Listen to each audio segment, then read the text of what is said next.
Well, ladies and gentlemen, I absolutely love speaking with Thomas Jockin. And if there is anyone on this planet who knows the subject of beauty, who knows the classical thinkers, your Aristotles, your Platos, and who is able to bring them together, beauty with the classics, in a coherent, insightful, and life-changing manner, that would be Mr. Thomas Jockin. I can't think of a better teacher and guide on the subject of beauty than Mr. Jockin.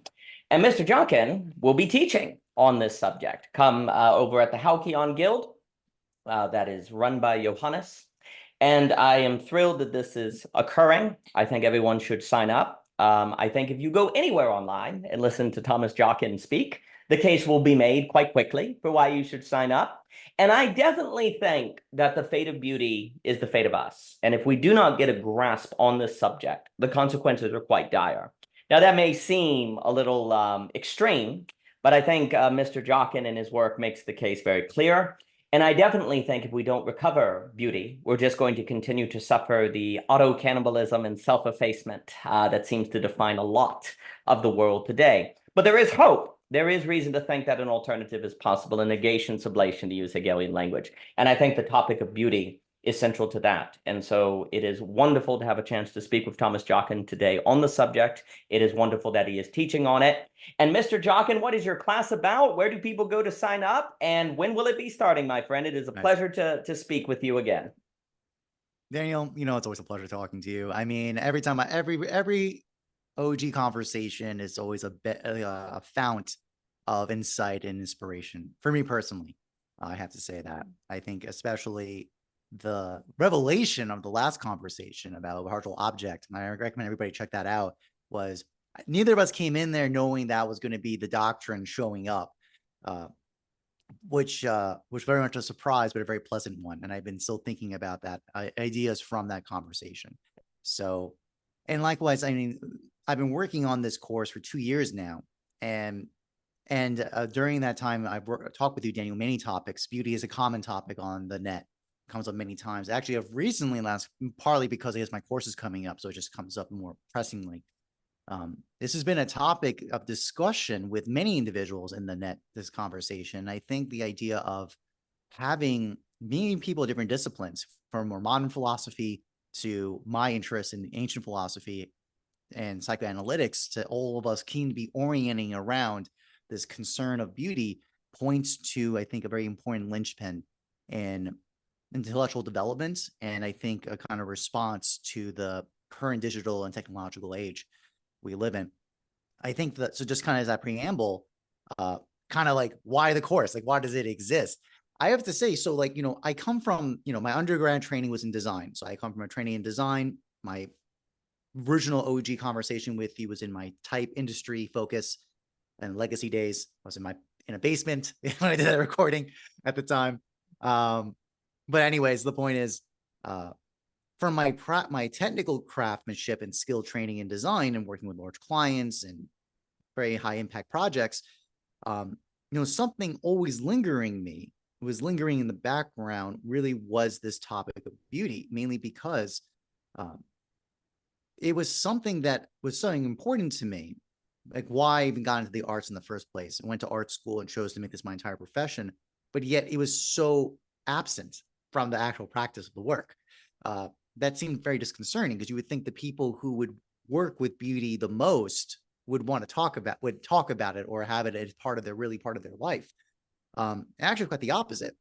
And in fact, actually a lot of the professionals, especially when more towards the marketing side of things, had a really strong overtone of nihilism.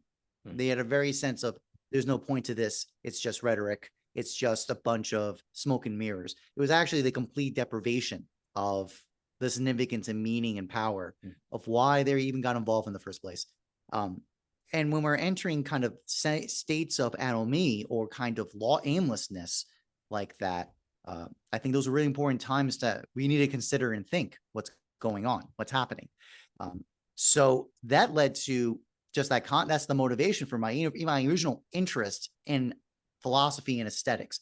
It came from one of the vectors of my interest in it. So when I got started, it became to answer that question of, first of all, what is goodness, virtue, right? Because that whole point, this is such a powerful topic and idea. in ancient philosophy, which is essentially a kind of goodness, which then answering those questions, which led to my study in Aristotle, then that developed into a discussion of beauty. Because the kind of the traditional viewpoint has been they are equivalent. There's a co-equalcy of or exchangeability of good, trueness, and beauty. When it seems like my colleagues who had this nihilistic point of view completely dismiss any of those points. It's just opportunity, advantage, and preference. What this seemed very different accounts. And more importantly, that when you looked at the Greeks, you saw a much more sophisticated understanding about what these three kind of topics or ideas were about than the way I was presented, even in my undergrad experience. So thus, I got really motivated to go back and reread the classics again, go back to Aristotle. And in this case, in this course, Plato. And that's the thing too, is generally we've always assumed Plato had almost nothing to say about beauty. It's at best, the idea of the good is the idea of what we need to focus on and truth. But in reality, reading the dialogues and what we talk about in the course is that beauty is this thread line and is all of his works. And especially if you take there's different accounts of Plato's dialogues from some scholars reviewing it.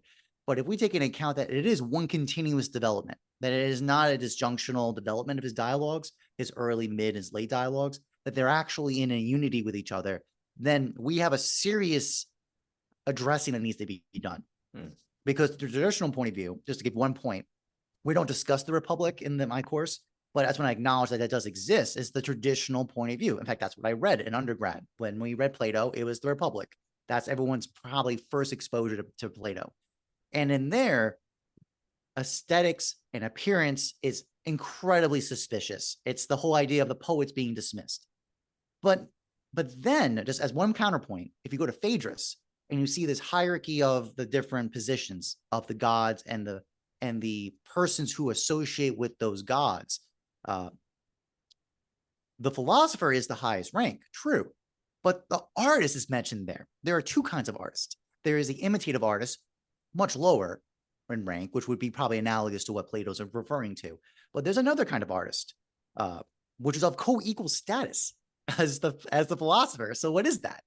Let alone other examples. The idea that in Symposium, there's this entire discussion, this closing point of diatema being reproduced in discussion from Plato, or Socrates' mouth, better said, of the science of the beautiful as the purpose and end result of all our struggles to come to an end conclusion, that all our toil to come to the beatific vision, right? Even that language, which was really interesting because even getting into Plato, my reading of first Aristotle and then Islamic thinkers and Thomas Aquinas, that language of the beatific vision, that is from Plato as well. That's a Platonic idea that comes from him as well.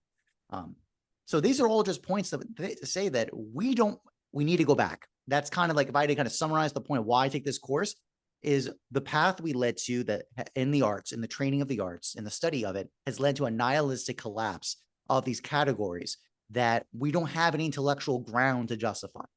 We need to go back, replenish ourselves in the nourishing of the beautiful to come to a better understanding of not just, and that's by the way, the topic of the class is not just beauty, but virtue. For Aristotle, and Plato, they are very deeply linked together. So that's just kind of a preamble of the motivation for the course and kind of the main ideas that this course is meant to, we're going to explore together in the course. I'm very excited about that. Starting on July 27th. Delightful. That was masterful and outstanding. A few things come to mind. First, James K. Smith has a lovely series. He has this phrase I like. He says, you are what you love, because what you love formulates your habits, which then formulates your character, which then formulates the kind of world you put yourself in. It's a feedback loop. If we are in a world where we're not able to reclaim beauty, only say we had a neck conversation where we made a distinction between aesthetic and beauty, where beauty always entails aesthetic, but not every aesthetic is beautiful, you could say, right? Like if it is, beauty is always going to have some sort of experience come forth, some sort of aesthetic to it. But it is dangerous to say that just because you have an aesthetic, like this room, is this room beautiful? It's symmetrical, it's neat, but it doesn't have the strike of beauty, as we often talk about and we'll get into. And so, I was also talking about the phrase kind of the meta aesthetic, this kind of this way that everything ought to look. that can be oppressive, right? Like there are a bunch of sociologists that talk about the way the middle class is supposed to look. And in that way, aesthetic becomes a violence because if you don't look like middle class, the society oppresses you. And so what ends up happening is from knowing that aesthetics or the meta-aesthetic, a theory of how everything ought to look, to just create a term, people are like, aesthetics can be used as violence, therefore beauty is just subjective and taste in violence, and you get a certain nihilism that comes out of that. Well, here's the problem. If we are what we love, and what we love is formulated by what James K. Smith talks about as cultural liturgies. Like he talks about the mall. When you go to the mall, it works on your desires because of what you see and experience, which then works on your habits and works on your love. Well, if there is no beauty, then beauty can't work on our loves and it can't work on our habits. All that can work on our habits are environments that are probably just controlled by the economy, capital, the mall. And so in throwing out beauty because we're concerned about, say, the violence of aesthetics, or we say it's all taste or it doesn't really matter, here's the problem. There's still going to be an aesthetic, though. There's still going to be some structure of how the society looks and the world around you that's going to work on your preferences and tastes, and that you'll be formulated according to. And so it simply is not an option on the table to not care about the topic of beauty and aesthetics and cultural liturgies, because you're always already being formulated by them. What James K. Smith talks about is not human beings are not simply products of information download, but environmental formulation. He puts an emphasis on formulation, which of course the word form in formulation is interesting, which is then tied to beauty.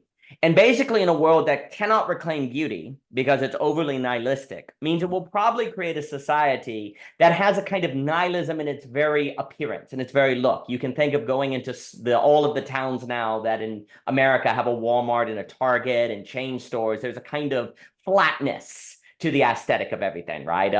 Replication, everything is just repeated, which Walter Benjamin stressed that the replication removed aura, right?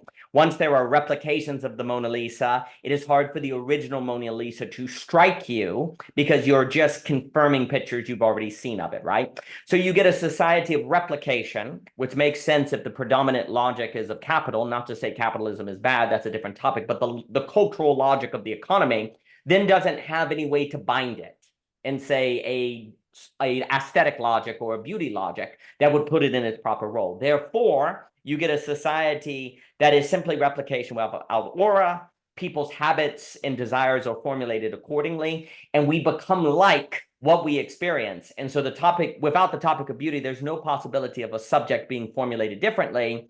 And if indeed beauty and virtue is tied together, then the possibility of us being formulated virtuously is also quite less. So the topic of and then it, of course, makes a feedback loop where the kind of people we are determines the kind of environments we create. And so if we lose beauty and virtue, we also create a feedback loop that removes from us the capacity to see that we lost that thing. We cut ourselves off from the origin in that kind of Heideggerian sense. We remove it from us. So it becomes a kind of, you hear in religion, total depravity, right? Kierkegaard talks about that, where you're entirely self-enclosed in the structure. And so the topic of beauty, beauty is very important because it seems to have a certain ability to strike us through our enclosure. No matter how enclosed we are, no matter how much we're captured, to use a Deleuzian phrase, in the logic of capital or technological reasoning, or the AI or whatever, beauty has this ability to always strike through that, to come forth when it hits you. And I think it's really just very important too, and then I'll give it back to you, that in Plato, like in the famous throwing out the poets, apparently Homer's okay though. Well, wait, why is Homer okay, right? Because there seems to be what Plato seems to be concerned about is the difference if we just hold to this distinction. And I know the language can conflate, so forgive me of that, but there seems to be a difference between the aesthetic and the beautiful. And seemingly, Plato is actually quite aware how dangerous the aesthetic is precisely because it is so easy to confuse with the beautiful. Like the shadows of shadows are so easy to confuse symmetry or experience with, oh, this is pleasant, ergo it is beautiful, that in that confusion, then you lose the distinction that I think you're correct, that the ancients had a better grasp on, that then once you lose that distinction, you lose the beautiful, and then that leads to all sort of losses of virtues, problematic formulations of characters, and so on and so forth. And has that not proven to be the truth? Have we not today confused the merely aesthetic with the beautiful because we're too confused? We're too we're too likely to conflate cultural production, the creating of art, the creating of the stuff you can watch on YouTube, with creating beauty, that then we don't think beauty exists. Almost exactly as Plato seems to understand. So for me, I'd be curious what you think about it. A lot of this skepticism of the poets or the creators of artists seems to be an awareness of how easy it is to confuse cultural production with the experience of beauty, which is exactly what has happened today. People cannot think of beauty beyond merely the creation of making a movie, painting a painting, writing a song. Oh yeah, that's creating beauty. That's creating beauty. Well, maybe it's just creating aesthetics. Maybe it's just creating things that are pleasant. And so for me, in a way, Plato has just simply been confirmed by how history has unfolded. The complete ease by which we confuse the beautiful, the strike of beauty, with the mere creation of culture or cultural artifacts, I think has just completely been proven to pass. And so we have to recover it by going back to the ancients, not, going back to these distinctions that we've lost. And I also wanted to say, and then I'll give it to you, I think there's this terrible tendency of treating all of these thinkers as basically writing anthologies. Like, there's nothing to do with this dialogue with the other dialogue. It's all just kind of random. I think that's almost something we want to believe because we can't focus on anything. So it's really convenient to believe all the dialogues are not part of a concert of a developing thought. I'll talk about how in Nietzsche, we like to think all the sections in the gay science are just kind of like, anthology. They have nothing to do with the sections before. When I think absolutely there's a development of thought. I know we've talked about it how in Aristotle, where the physics lead to the metaphysics, which leads to the politics. It's a development of thought. I think it has really hurt us to believe that these different works have nothing to do with one another. Yes, they're different works, but they're also part of a work, a unfolding of thought, which I think also just speaks to maybe us wanting to believe that they're not related because we struggle to focus and follow things. So it's way more convenient if they're all broken up. But those are some thoughts that come to mind. I mean, Daniel, and this is why I love this topic, because notice how many different domains this touches. Yeah. Which is hilarious, because I think the idea is that people may think initially, like, why would you talk about beauty so much like this? Like, but you see my point though, like you're just demonstrating how clearly that there's so many connections and relationships this draws out. I mean, first of all, the nature of the, what it is? It's content. It's not art. It's content. The minute production becomes a content, art making is a content generation, that's production. That's not praxis, to use an Aristotelian distinction, right? There, to use those terms. Now, though that term praxis got converted into very different meanings. Sure. From Marx's accounts. But the basic idea of there are activities that are complete within themselves that are definite. And there are actions that are indefinite and have to be repeated over and over again. That's the production versus praxis distinction there in Aristotle. So what you're commenting about art making, like, yeah, there's plenty of content. Like, we are awash in music, in images, and all this writing, so much. Yet it's simply noise. It's just noise. It's just content. And you know that because its metric of success is awareness. How many eyeballs does it get me attention of, right? These are just mechanisms of attention. That's all they are. And I think actually that's very important in basically in the literature of today, that we generally say that we're in a society and culture economy of attention.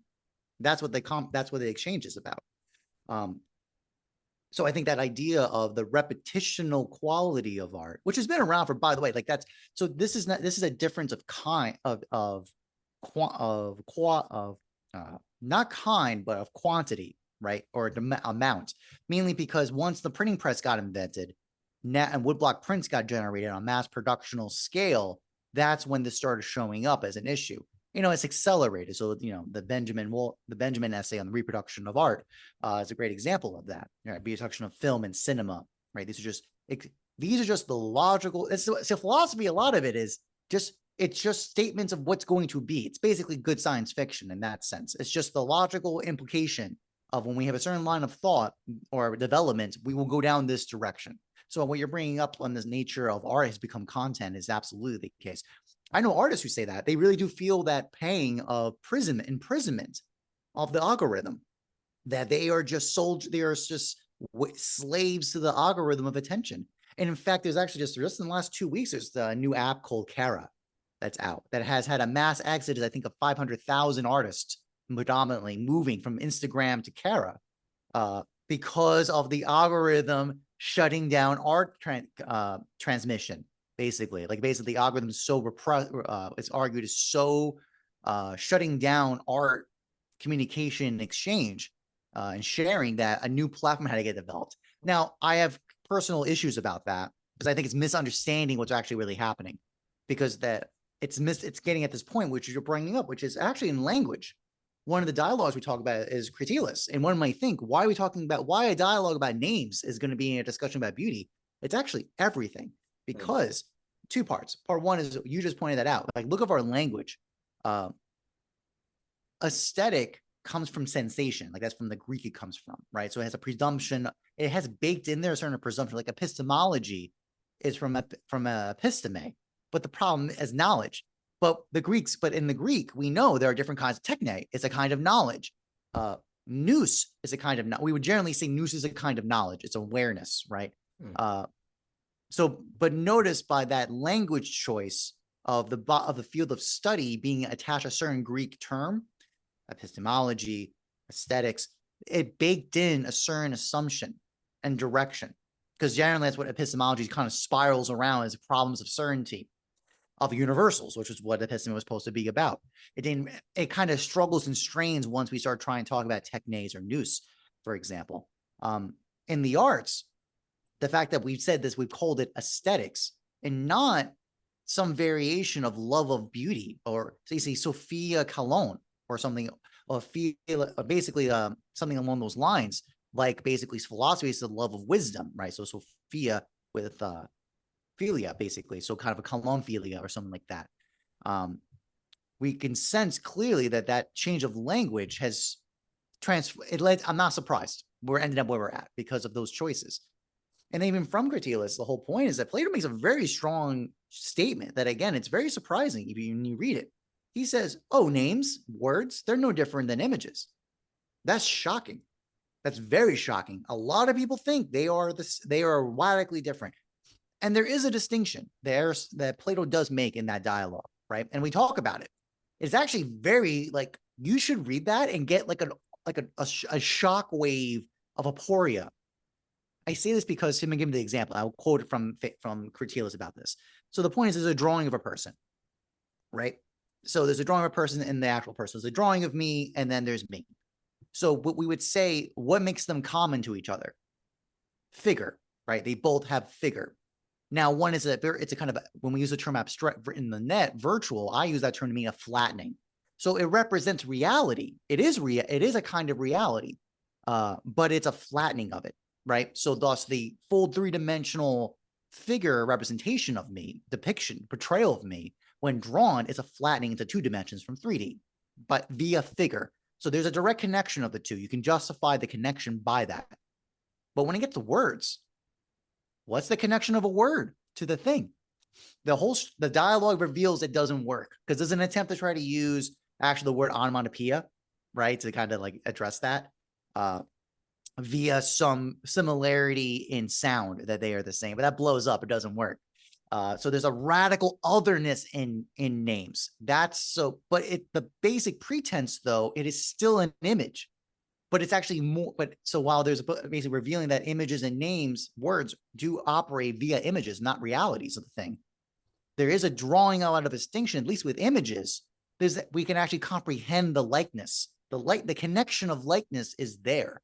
We can see that. We can understand it. But when it comes to names, it's a radical otherness that somehow works. And that's a great mystery, especially once we talk about analogy. There's a whole topic I talk about, especially in Critilis and Phaedrus.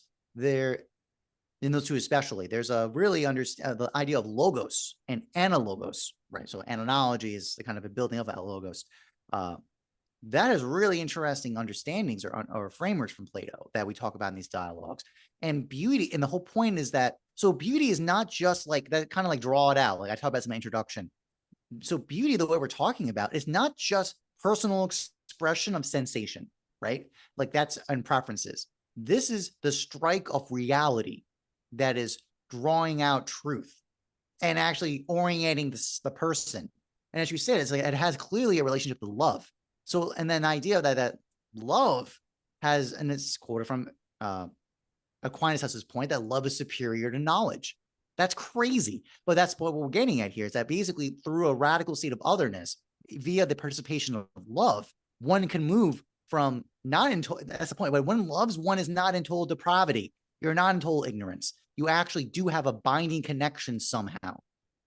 That when one submits themselves in a state of devotion and love, there's a cult of, right? You are, and as your line, that line you quoted is exactly from Plato too. You are, a man's character is defined by what he loves.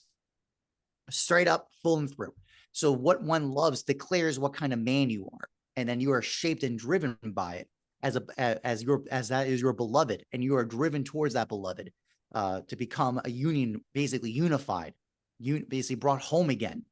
There's a lot of some interesting language here about the beautiful as a kind of homecoming, right? It's ideas that basically a belonging again. Like literally, that's why, Dana, I understand why beauty is so important to you in your project, because that idea of belonging again is a very Platonic idea that from Phaedrus, we were once, the thing that makes us human, that actually makes us human in our power of logos, was our contact with the beautiful, that was in mortal bodies we've forgotten, and we are then recollected, basically, as our encounters of the beautiful coming towards us. And when one participates with that, we can reapproach again the beautiful.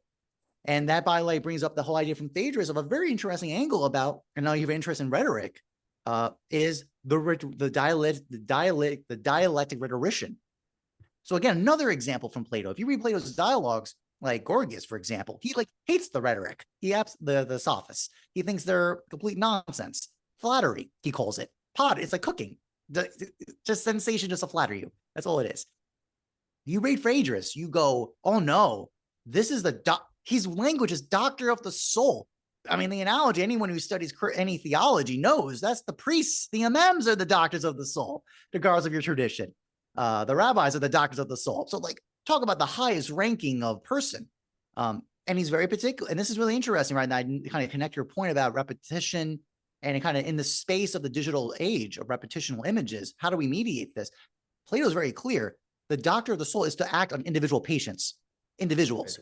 The strike of the soul must be on that individual to shape them. This is really interesting. He has a very interesting angle about temperance, to shape that soul to desire the best, which is amazing because one would think that's an angle basically of almost like excessive energy, like basically over excess, but not in the normal, not in the sense of like in Gorgias. It's not like in that sense when there's that forgot the name of the individual, my mind's blanking, but there's a challenge about basically a certain individual like, no, we should fulfill our desires. We should be so excessive and everything and satisfy all our desires, and never that kind of idea of temperance is limiting. So with that, if that account in mind, but then add this newer one, it reminds you of the theological virtues from Aquinas and and Islamic traditions, where they are so excessive because God is so excessive. There is no limit to them. So actually having a desire for that is the best. That's what Plato is meaning by that.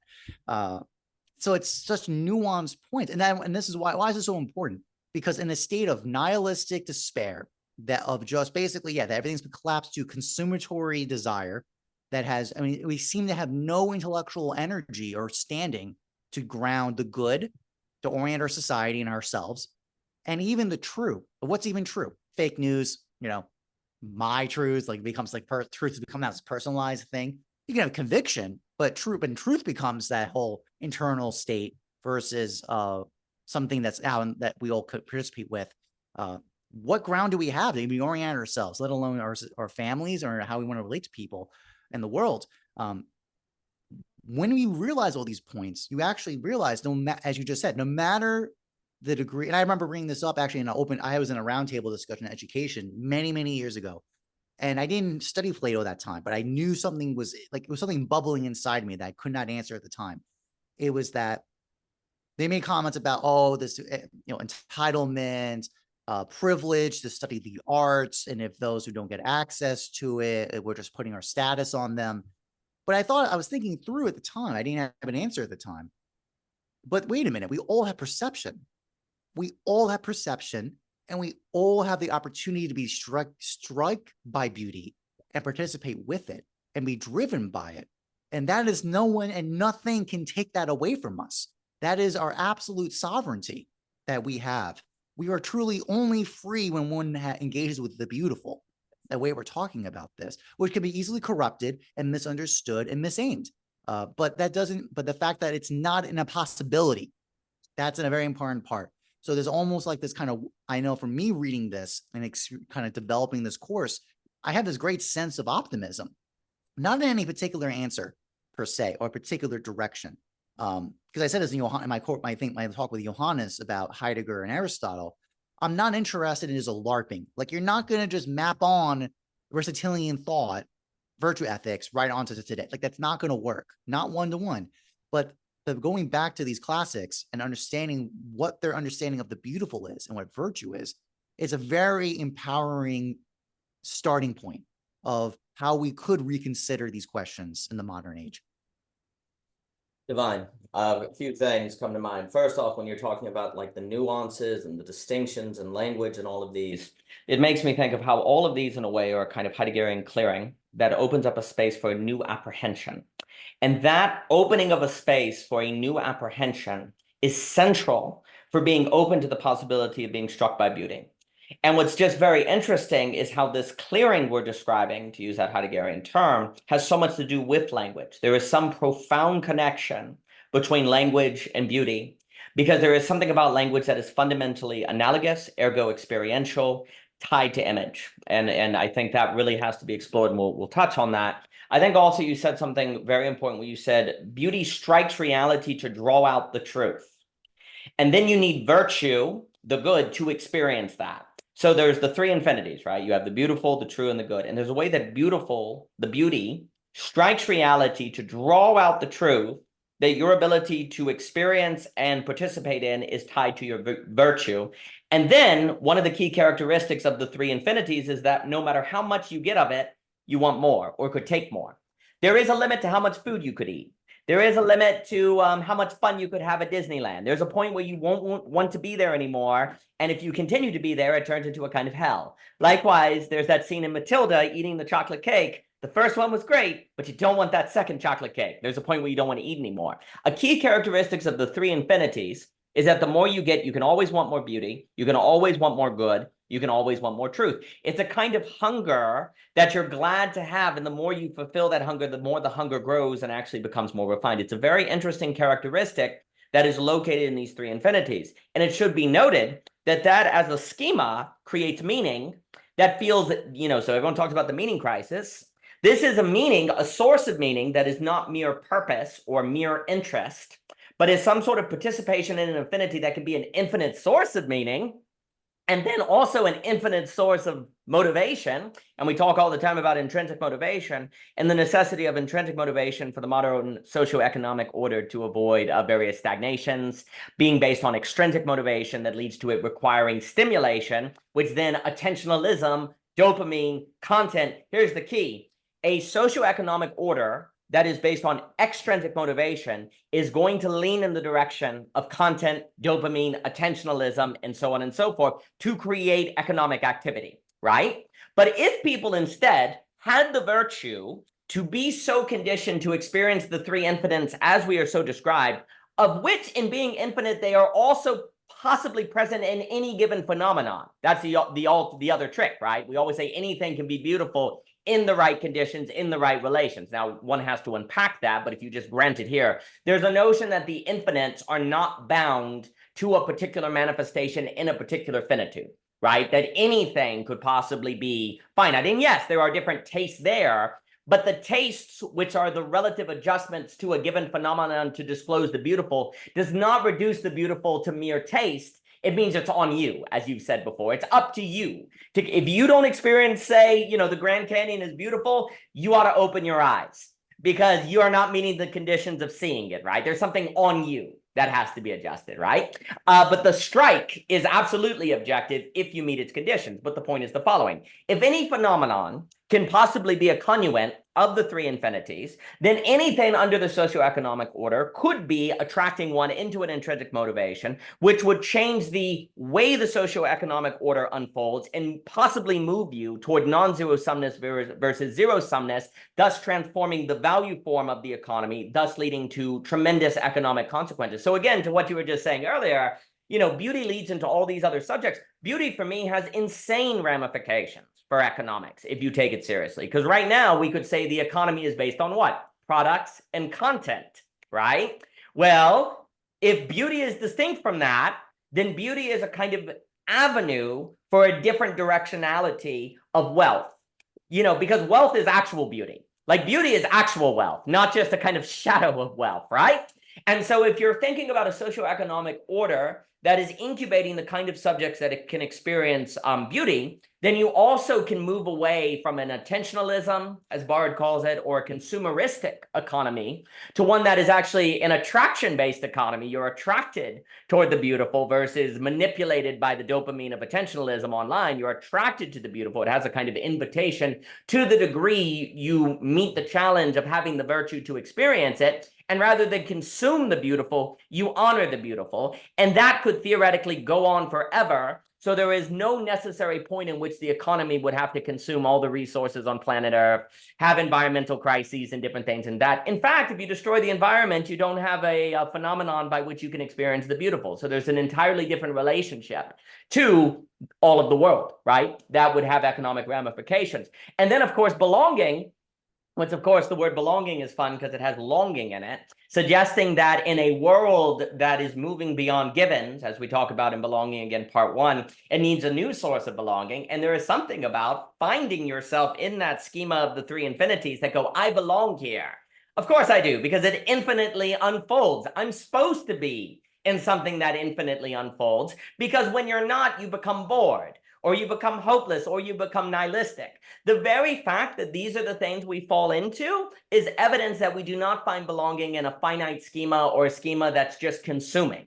In fact, we're supposed to find belonging in some sort of relation with the infinite, but givens hit us from that. It created a kind of support where we could thoughtlessly deny that reality, but now we're at the saturation point, to use Ebert's language, the threshold where we have to actually return to these lessons that we see in Plato and find belonging in that, which is very strongly tied to the beautiful. I also think what you were saying as another note on this notion of manipulative rhetoric as a kind of versus this other way where rhetoric seems to be really central, like we're talking about all this language.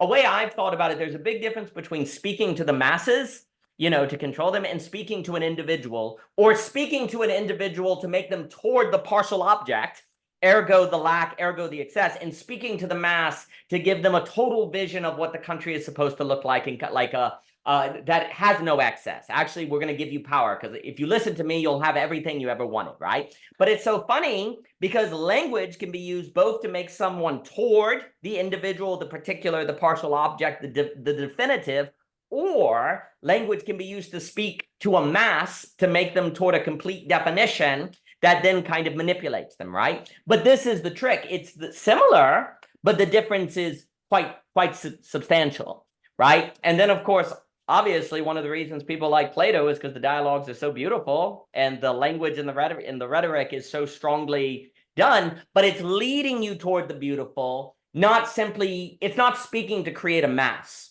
right? Like there's something where Plato is calling you to an individual effort. Where when I read a Gorgias or the Politician, there's someone speaking to the mass. It's almost like they're trying to remove you out of the particular. I don't want you to be particular people. I want you to become Democrats, Republicans. I want to turn you into a mass, right? Which is a moving away from the definitive to the complete definition that gives you a completeness. Well, if it's complete, there's no beauty, because beauty is always in excess to your models of reality, right? And I think, and this is just what's so interesting, Plato always seems to have this profound understanding of how the best of things are threatened by things that are really similar to them, that are then the worst of things precisely because they are so similar.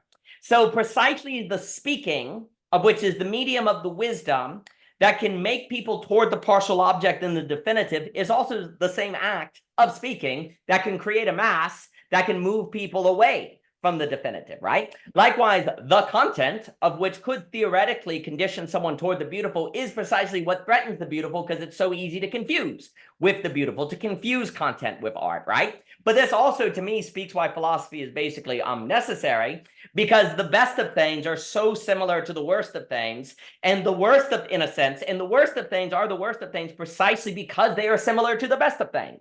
Content is so dangerous because it is so similar to art.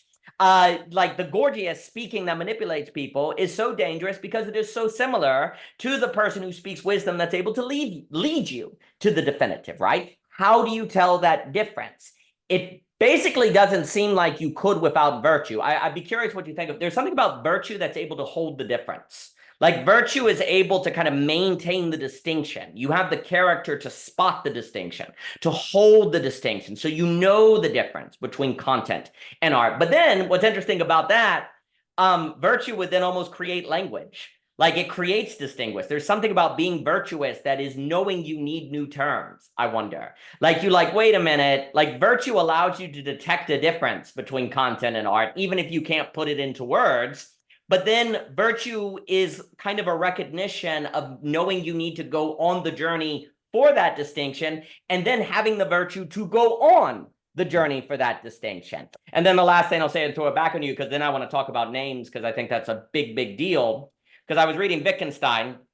You know, Wittgenstein has that kind of notion in the Tractatus, and to his defense, the early Wittgenstein is very different from the latter Wittgenstein, almost to the point where they're alien. But in the early Wittgenstein, there's this idea that anything that can be put into a question that can be spoken can be answered, right? If it cannot be put into words, then it is not legitimate.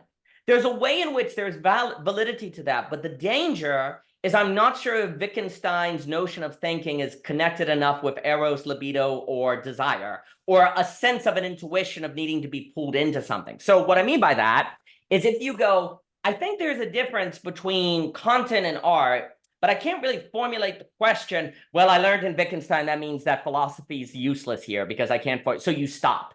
Actually, that's precisely when you encounter a limit to what that philosophy is supposed to develop. Right where Wittgenstein may kick away the ladder should be where you climb it, because desire leads thought, or an intuition that something is missing, and the desire then is wanting to articulate that intuition or bring it into understanding. That is precisely when philosophy needs to enter into the sphere, but this is a participatory philosophy based on virtue. Whereas in Wittgenstein, it's like philosophy is stuck in the analytical, empirical, scientific work, almost kind of a scientism Vienna circle. So it's like, well, I guess philosophy's over. No, this is when philosophy is precisely most needed for one reconciling themselves, as Hegel would put it, to the fact that the virtue, the good, the true, and the beautiful have to work in concert now to go on the journey of finding that distinction that you sense is there, that you feel yourself even being wooed to find by some sort of sense of the beautiful. So I've been thinking a lot, knowing about with your class, on going back to Wittgenstein and comparing him with actually Hofstadter, who talks about analogy, but let me pass it back to you. Well, the first thing is the idea of there's a difference between definition and portrayal. Huge difference. You know, things can, which leads to the point that one of the distinctions of content to art is that there's a kind of polysemitic overabundance, overflow of artwork, meaning the artwork is not exhausted by a singular reading of the text. And in fact, you're doing violence to the artwork when you do that. So if you read Macbeth, for example, in a classroom environment, and there's only one interpretation that they're looking for, that's a real flattening. That's basically turning Macbeth into content. Which, by the way, you see no difference. So also, you know, which is that's one of the distinctional points. And actually one of the signs of the beautiful, especially as this object, when artworks are objects of the beautiful that are working oriented towards that, they have this definite excess quality of polysemitic value, of insight. So when you read this, and especially like patches of color, once you put one color next to another color, it transforms the meaning. So thus a definitional point of view would deny any of this. They were saying, wait a minute, that's like saying that a cat is not a cat by putting next to something else. Oh, but wait, it is actually, because of partial objects by the argumentation we presented.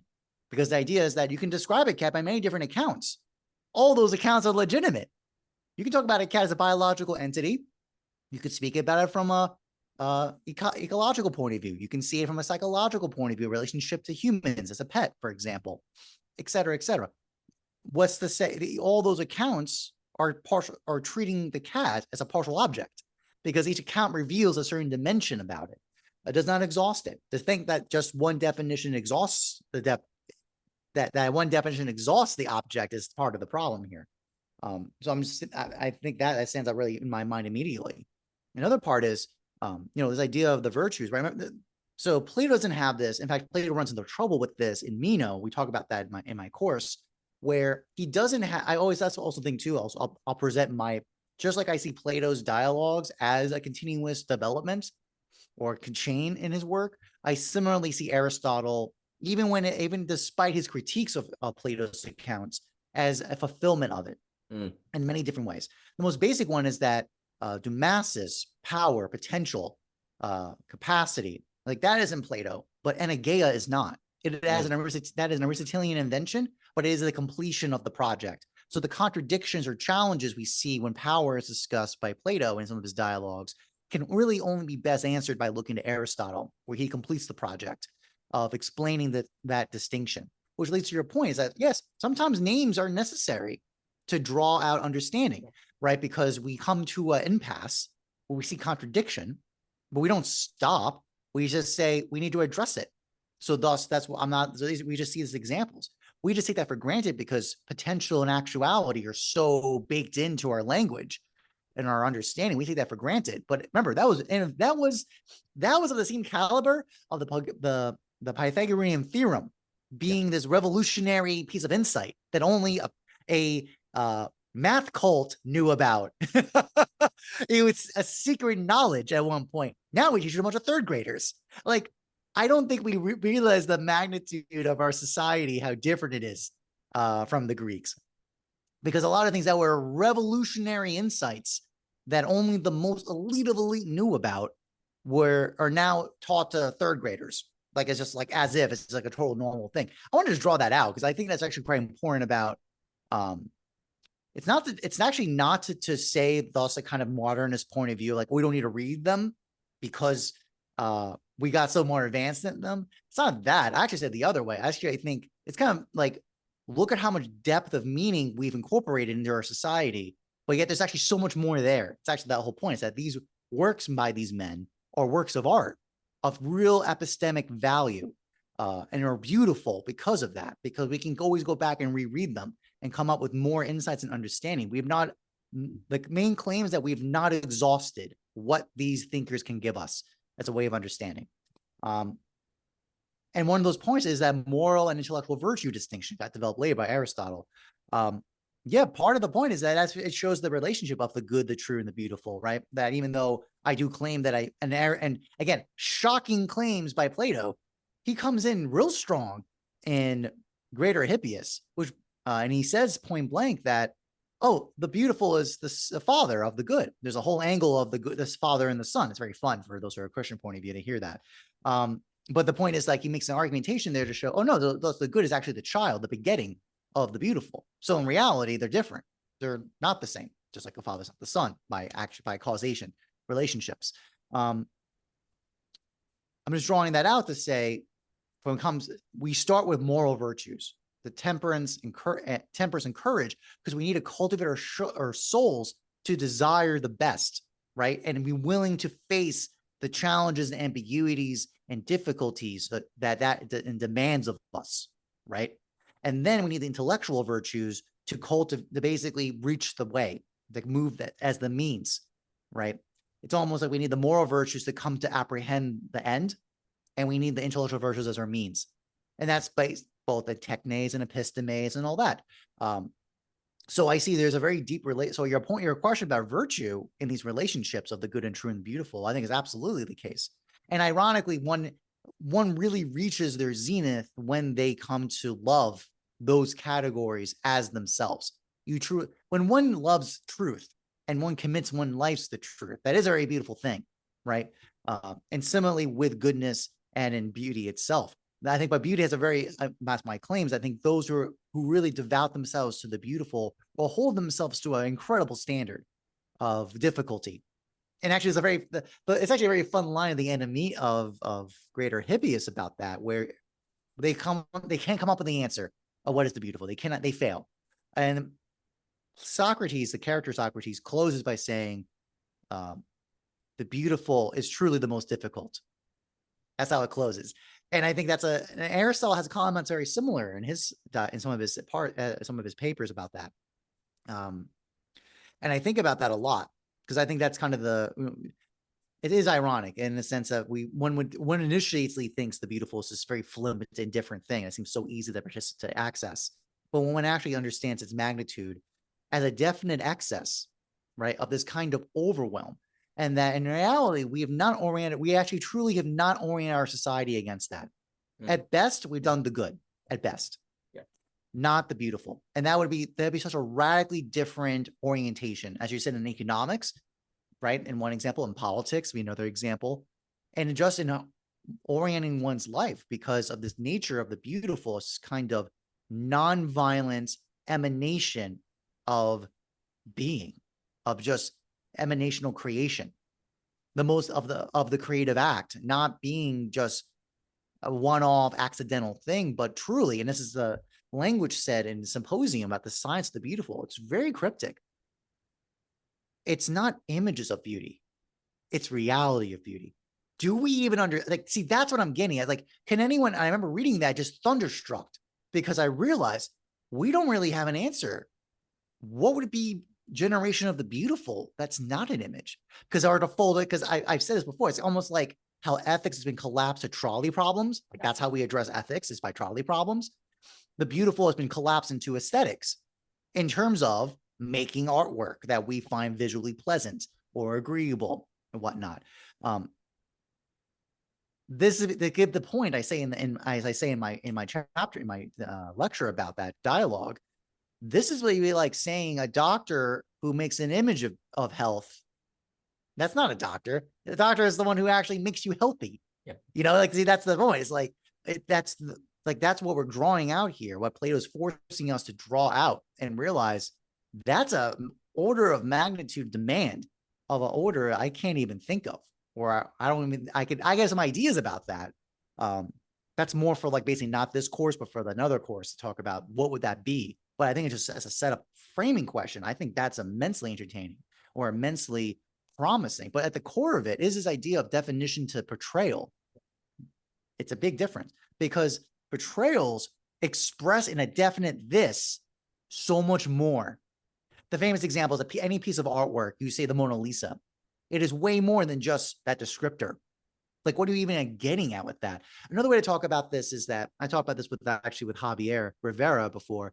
And it relates to basically, and also really important understand, like kind of preposition behind all this is the idea of ousia, substance. Yeah. And the modern account is that there are no substances, right? That everything has external causation, right? Everything is external acting upon.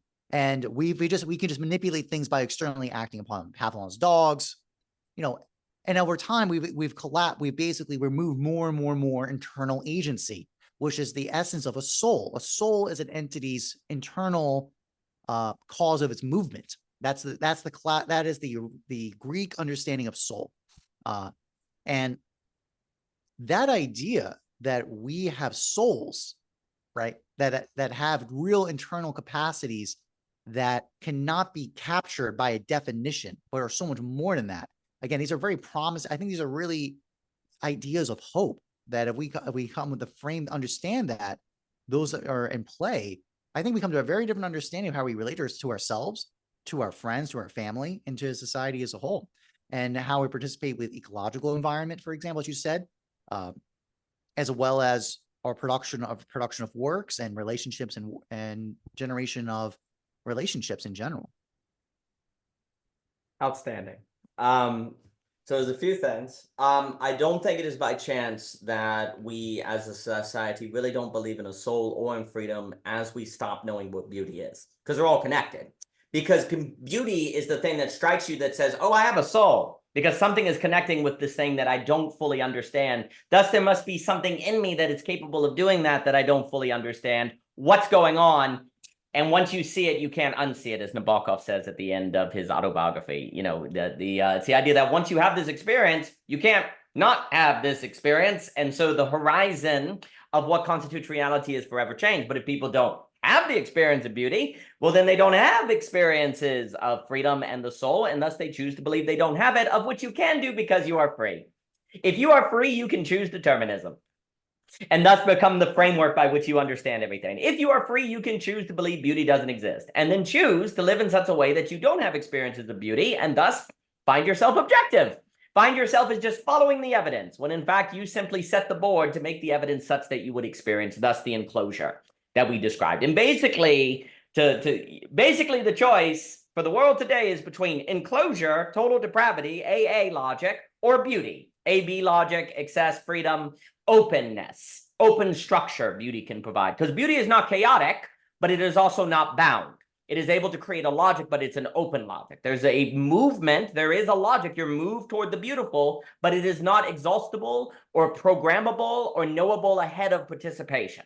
Because beauty itself is a kind of partial, well, I think the reality of beauty is the disclosure that reality is partial. Reality is a partial reality, per se. It's a partial object. So the reality of beauty is precisely the reality of reality as partial, as excessive, as a thing that is all going forth. And so the realization that Michelle or an individual is a partial object is isomorphic, pointing to the fact reality is a partial object as time-space, as we discussed in the last discussion, and ever unfolding. It is primarily temporal. And beauty, here's the trick. Beauty in striking you says, hey, this partiality, it's not you, it's reality. Like, that's the key. Like, it's not you just positing, what if reality is freaking incomplete? What if reality is partial? Well, that could just be within your own sophistry. That could be within your own sort of internally consistent reality. You know, beauty comes along and says, smack, don't ever act like you know all of me, you know, and then you're like, oh my gosh, things are different. And there's always a funny way, in my opinion, where virtue almost seems like it has to start with a humility, with a smack, with a realization that you're not good. And, you know, that you're not as good as you think. Because the only way to be good, as we're describing, is basically in relation with the beautiful. And so if beauty hasn't struck you, there's a sense in which you can't be good beyond a notion of the good. Now, that doesn't mean you're evil or that you're bad, but there is a lack of relation to the excess that would keep your goodness developing so that it doesn't turn into an idolatry or pride, right? And so, you know, that smack of beauty is precisely the calling of your virtue to becoming something more. And I think, you know, another way I think about it, because there is this radical relationship, you know, this weird connection between the beautiful, like you're saying, the Father, the Son is the good. I think it makes a lot of sense if we say, if there is something beautiful, does someone have to convince you by law to take care of it? You just do. Like, if it's a beautiful vase, no one has to convince you and threaten you to take care of it. You just do. If you see a beautiful thing, do I have to guilt you into looking at it or participating in it? No, you just do it. Beauty naturally attracts one into care. It naturally brings one into ethics. It's when you lack the beautiful that then I have to create threats and law and good and say that if you don't do this, you must do this. I have to create kind of a duty-bound thing. Now, I'm not saying that has no role in a society, but you actually experience beauty leading into ethics. And also, if someone asks you, the very fact that beauty leads to ethics in the way that we're describing suggests that you believe it's true.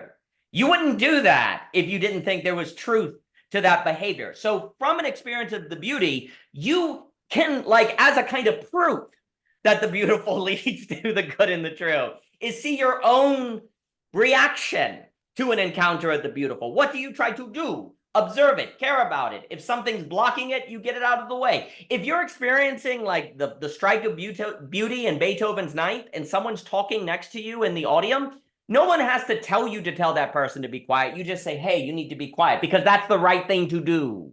We're in the presence of beauty. So it creates a certain sort of notion of what is fitting for this experience emergently, right? Without law. And I think also what's curious, I wonder, I'd have to think more about this, Oh, before I forget, I was also going to say that I love that when we remove interpretation from art, we turn it into content. That interpretation is precisely the invitation of you into beauty, and yet we've taken interpretation as evidence that there is no truth, when in fact it is the very condition of the possibility of a relation with that of which you cannot help but find is true because it strikes you. Big mistake. And so like there is this kind of idea that I wonder if historically what has happened is we have basically tried to make the dominant value say truth, scientism, facts, and information. We tried that, exhausted, it didn't work. Then we tried to make it good. Then we got totalitarianism, fascism, all the projects of making the world according to a new hegemony. And now we're in the age where basically we have to get it right, because it's actually beauty that comes first that leads to the good and beauty. Because like it's like Augustine said with the good, right? Like it's literally impossible to do something you don't think is good. If you think you should do X, you think it's good to do. So the good is just kind of at hand, right? Even if you think I should punch myself in the face or commit suicide, you think it's good to do that, right? So you can't not be motivated by a notion of the good. So there's a way in which the good is at hand. Likewise, truth in a way is at hand, right? Because it's here, facts, information. There's a kind of facticity that's presented. Also, critically, anything, this is kind of Wittgenstein again, everything that is truth, even if I don't know it, is theoretically knowable without excess. Like theoretically, if you had enough equipment, enough studies, you could know all of the truth in theory, even if you couldn't practically do it, because it would simply be a matter of having the technology, right? So arguably, you could say like, everyone is always already good in a sense because they are motivated to do what they think is good. But it would seem that beauty is not so given, and that actually beauty is technically inexhaustible, not merely practical. That beauty, if reality is a partial reality, a partial object, and beauty is the experience of that partiality, which also makes sense if reality is time-space, not space-time, because it's ever unfolding, it is not so given that you will necessarily have beauty in your life. It seems far more given that you'll have a notion of the true, that you could then be taught as technically knowable, even if you in your finitude never practically fulfill it all. It seems given that you're going to have an idea of the good because you have to experience it. But a notion of the strike of beauty, which then note, the strike of beauty also leads us to a strike of what? The good and the true.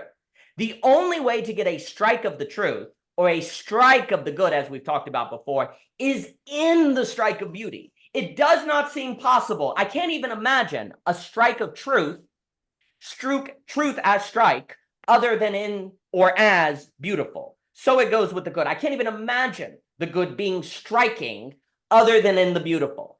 That being the case, the only way to get beauty as strike, which is truth and good as strike, is in something that is not so at hand in reality.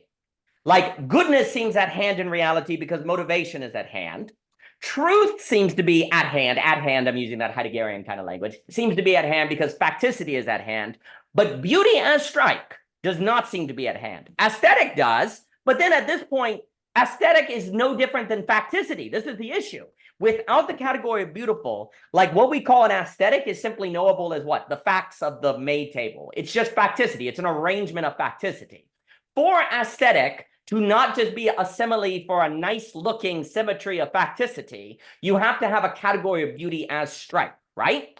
Beauty is not at hand. And this is also seemingly, perhaps, why technological reasoning that Heidegger talks about seems to create a lot of truth, scientific studies, information, a lot of notions of the good, effective altruism, all of these things through convenience and so forth, but it cannot create beauty because beauty is not at hand. And technological reasoning, techne reasoning, seems to be a manifestation of at-hand knowledge, not virtuous knowledge. Virtuous knowledge would seem to be what only can be arrived at as a certain science of beauty or science subjectivity for a certain cultivation and conditioning that is toward reality in a way so things can come forth as a strike. But this is not at hand. And since it is not at hand, or well, I guess you could say the most at hand it is in falling in love. Like when you fall in love and therefore you're toward woman as Michelle, that's it. Well, but this is Dante, right? It starts with seeing Beatrice and then you're pulled toward beauty. It seems as if beauty starts or is most at hand in the biology of falling in love, But then it's so easy just to turn that into chemicals, right? Like that's the problem. Even in that initial falling of love, that's a mystery. Everyone's like, the mystery. We don't know how you fall in love. Well, we just chalk it up to chemicals. No. See, this is the problem. The interpretation of falling in love as isomorphic to the strike of beauty is not given, even if the experience of falling in love can be more given or more natural. But there are asexual people, so it also depends. But it seems as perhaps, and now I'm just speculating, that the most at-hand strike is falling in love. But I don't think that's nearly as at hand as the facticity of the bookshelf or the goodness of motivation, because it's very mysterious and it happens when you're 23, and why did it even occur? But it seems to be, maybe the language should be it's more probable than at hand, because at hand seems to be more just readily there, where falling in love seems to be a perhaps probable experience for someone to have. But then we have to get into distinctions between lust, love, attraction, beauty, and different things, but at least seems the most isomorphic. But anyway, let me throw it back to you. It's this, it does not seem to be at hand. Therefore, it requires a certain cultivation. Therefore, it requires philosophy to engage in that cultivation. And that's why when Wittgenstein kicks away the ladder, that seems to be a problem, because it seems to be kicking away the ladder we need to climb to cultivate the capacity to have the strike of beauty, ergo the strike of good and truth, and thus not falling into totalitarian or political projects that lead to mass creation versus particular attraction to partial objects. It's funny, the whole idea of the at hand and broken in hand distinction. No, it's the idea of the strike as surprise. Probably the closest the truth gets to it is when when revelation occurs of error, right? And that's kind of actually the very important part. Is you brought up before that you feel like a lot of times only the encounter with virtue or the encounter in beauty, there really are two ways it could happen. One is actually it's a failure, but in different orientations, right? So the orientation of when your syllogism or straw model breaks, that's an example. That actually is an encounter. Like there's a reason why there's a reason why I'm very against separating from the beautiful, because when you do that, you're then conflating beauty into pleasure only and into preference.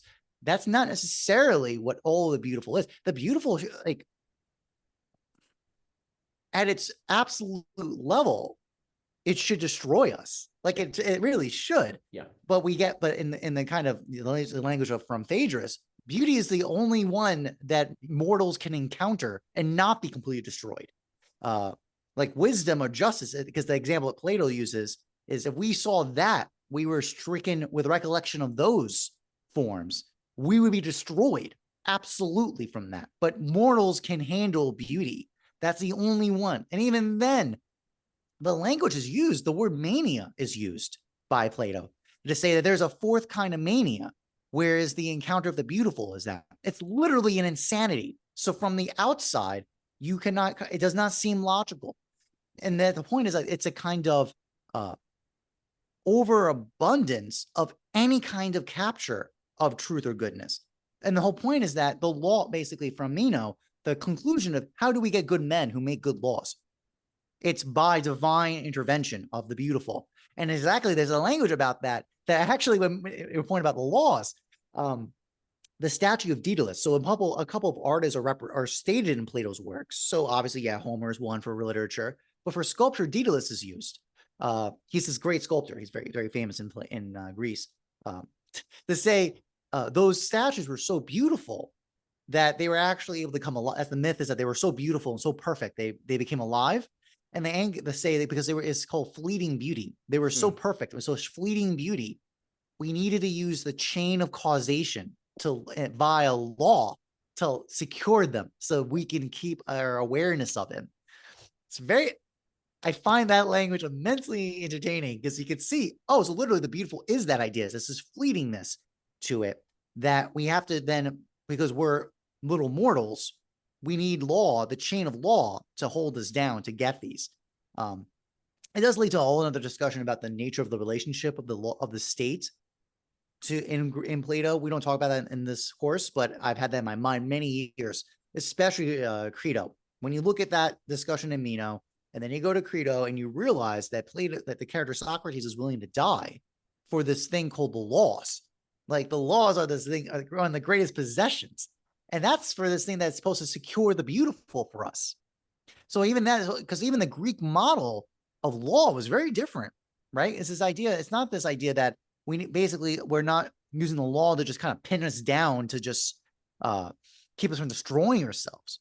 The law was meant to shape the souls of men to be good, to actually be the agakalon, the good and beautiful together, the noble. They use the language from Aristotle about this. Which, by the way, is another point. I mean, I've riffed on this many times in the net. Aristotle has two ethics for us.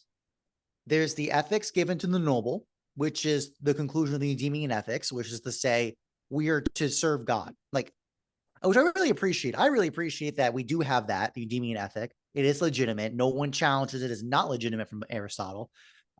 And he's very clear about a theistic account. He's not willing to run away from that. It was in the metaphysics too, but to have it in the ethics as the grounding of that claim for that class of individual is important. But for everybody else, you get the laws, you get politics. That's what you get. So it wasn't like they weren't aware of it, but the understanding is that when we want souls, the free men who have souls that can truly govern themselves, rule themselves. That's exactly the point. You don't need external law when you're governed by yourself. And your point about the beautiful, having that power is so I've always, and I say this in my course with Symposium, because I grab mainly from the Agathon speech. It's the Agathon speech, Socrates' reply, and the Deitema speech, with a little Alcibiades at the end. But from the Agathon speech, it gets revealed that when he was making this praise about love, we find out it's not love. It doesn't get addressed what that is then. What was that? And what was Agathon giving a speech about? Was it a bunch of nothing? I don't agree with that. I don't think it was a bunch of nothing. You were getting the characteristics of the beautiful. That's what you were getting from there. So one of the lines from there is the idea is, I'll switch love for beauty. Beauty, moving of the souls of men, unforced, with no violence, cannot suffer violence, never commit violence, moves on the souls, on the hearts of men, on their souls to motivate them to the best of things, et cetera, et cetera. And it goes off on these points. I mean, a very basic point, and as of ethics and care, right? So when you see when you're in a beautiful environment in nature, I actually been there. Like, and I've seen littering. I've seen litter. It's a sense of responsibility, of stewardship. I literally went out of my way to go get that litter and then take it to the trash can. If I was in some slum or some area where it wasn't beautiful, I had absolutely no interest to do that. And actually that's why when, oh God, my mind's blanking, but it was one of the cathedrals in France that caught on fire. Yeah. The mass outpouring of support and donations and to try to save and rebuild that building. A lot of people who don't appreciate the beautiful were very upset with it. They're like, that's millions of dollars that could have gone to saving people from starving to death. And like, they're not realizing that we don't live by bread alone. That the soul, there's something about the soul that we know we have these encounters of the beautiful. We have a stewardship to protect, that that the world is better by their existence, which has really interesting secondary elements. I think about this in design of when should one act? When should we intervene? What is the ethics of design, or when should we intervene in policy and law and economics and a design and all these aspects? It enters into a relationship of when the question is not to do things that are good, but to reveal beauty that may have been hindered, that is either hidden or was stricken away. It sets a very different relationship. It's very Nassim Taleb energy. It's very anti-fragile in a sense. It's via negativa usually. It's an awareness of privations, which is a whole other doctrine, basically from the Greeks and the classical tradition, that you get to have a real standing, that it's not, when you have this framework, and it's not just an arbitrary opinion, is that when we do certain things, for example, like in gardening, we know if you do certain things, if you remove the weeds, your plants will grow. So by removing the weeds, your plants are going to thrive better. So an idea of thriving, of activity, which, by the way, we didn't go into, like, what is virtue? And the answer the Greeks give you, it's excellence, which is actuality. Think that things become more being by being excellent. So we've already created the answer to the question: is virtue just a bunch of moral subjectivities of just normative standards? not to deny that those are not true. Those are there. Yeah, sure. But that's not exhaustive to what virtue is. Virtue is excellence, it's actuality. Unless you're going to tell me actuality is not real, which doesn't. I mean, I don't know. We can't really work anywhere. We don't have that. But that's my point. Is that then virtue is really real, and you know, I don't want to. We could go into a theological discussion. We have in the past about this, but it's actually a very important detail because that means that things can be better and worse by actuality of excellence. And beauty is that most definite sign of it. It is the emanational light of excellence, of actuality, of being in its full sense. And that we actually have a role to play in stewardship and in gaining of knowledge. In fact, the point of exactly that the highest level of any discipline is when they do beautiful things. So even things that supposedly are good. So doctors, for example, when they save a child from dying and they get to have their birthday with their mom, with their family, that's beautiful. And that's not just good. That's beautiful as an example. When a boxer learns to box well in that contest and truly overcomes a challenge and it performs beautifully, like the language when boxers review other boxers and we see an amazing performance, we don't say, oh, he boxed pretty good. He boxed good. Not even he boxed. We could say boxed great. No, but the choice of language, he boxed beautifully. That was beautiful boxing. Because we're saying there's something, as we said, there's something that demands something of us. I think the language of why I talk about hope a lot is that it points to both what you just said before. It destroys sophism. You cannot be a sophist in that sense of there's only my mind and my existence, and it's the only thing I know. It defeats it because from Aquinas, the penetrative love of beauty strikes the soul, shows that you have one, because how could you have this strike? And it shows there's something more than here. And that kind of definite, in the language from Plato, when he does talk about the beautiful as a form, it's a definite excess. So that's an idea that there's something penetratively this, but yet I don't know what it is. It's this kind of, that kind of effervescentness, which, as you said before, the Wittgenstein point of if we just do definitional collapse of materialism, then you would just say, oh, it doesn't exist because we can't describe it. We cannot capture it. So thus it doesn't exist. It's actually the opposite. I know it exists. I may not be able to capture it right now, but I know it exists. I'm now in love with it. I am now a pursuant of that love. And when we see exemplars of beauty, it's a call to us. And the best boxers, as you go back to that point, it's never a repetition.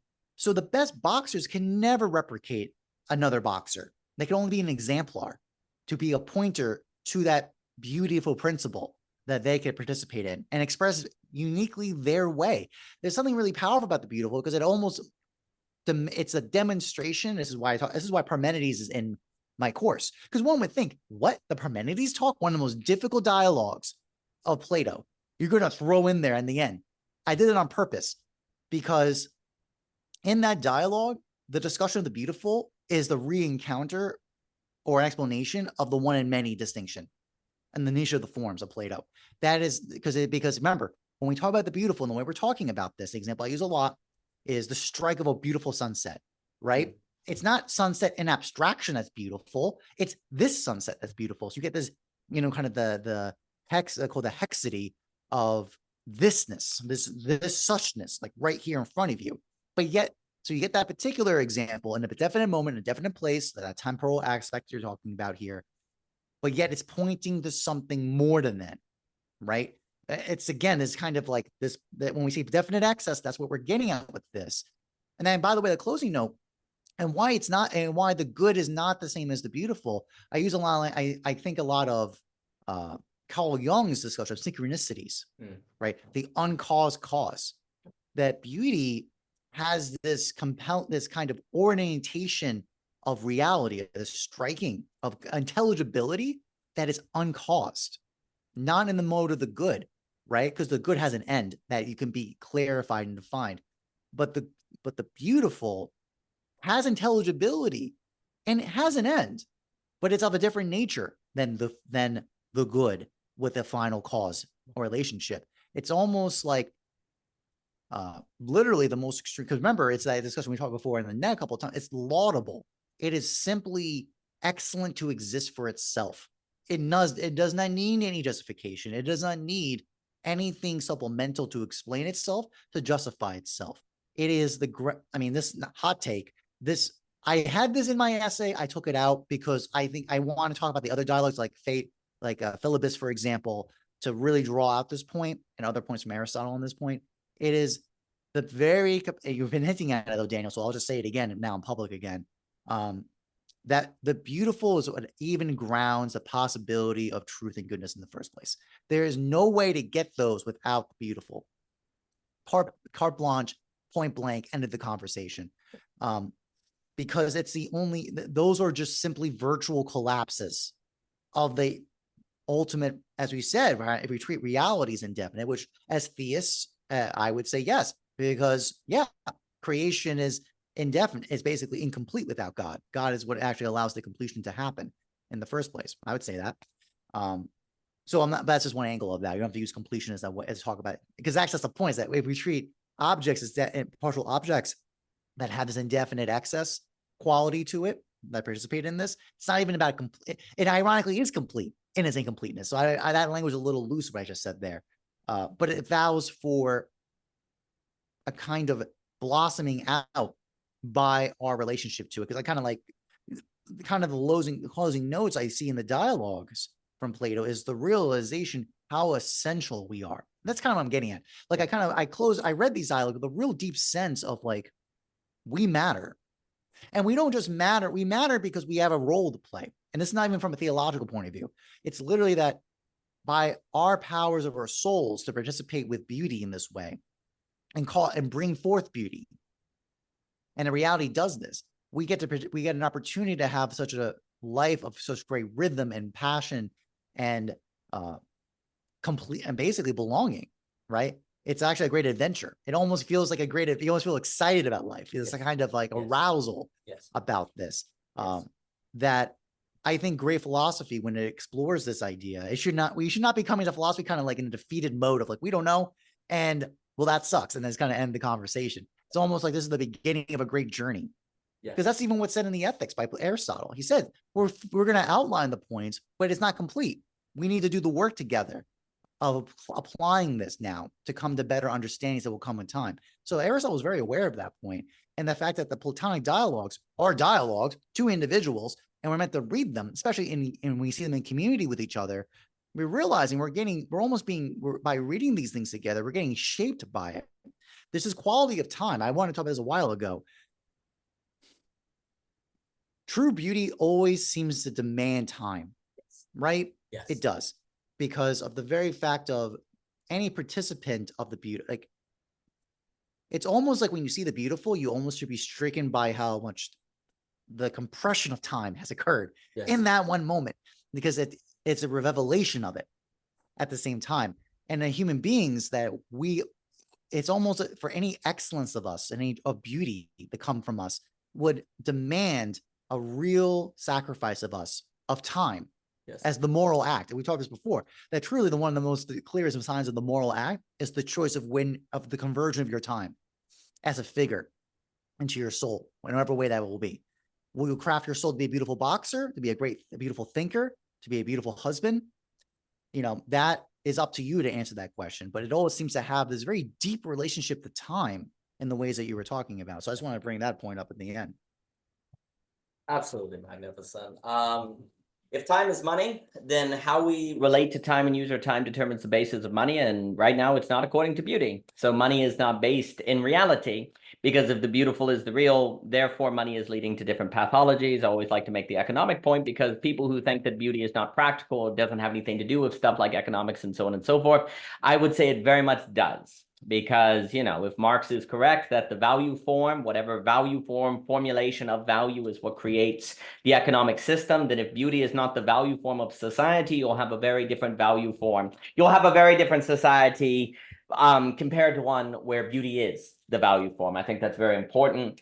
I think also beauty demands time, because beauty is reality, and reality is time-space, following Lee Smolin. And so it demands us to be fitting for what time-space, for what reality is. It demands time because it demands us to align with what is actual. What is actual is time-space, time as space as a manifestation of time, versus time is relative to space, Lee Smolin, Bergson versus Einstein. And so beauty demands us to align with actuality, which is time space. Therefore, it demands an investment of time so that we're giving an investment of reality to reality as it actually is.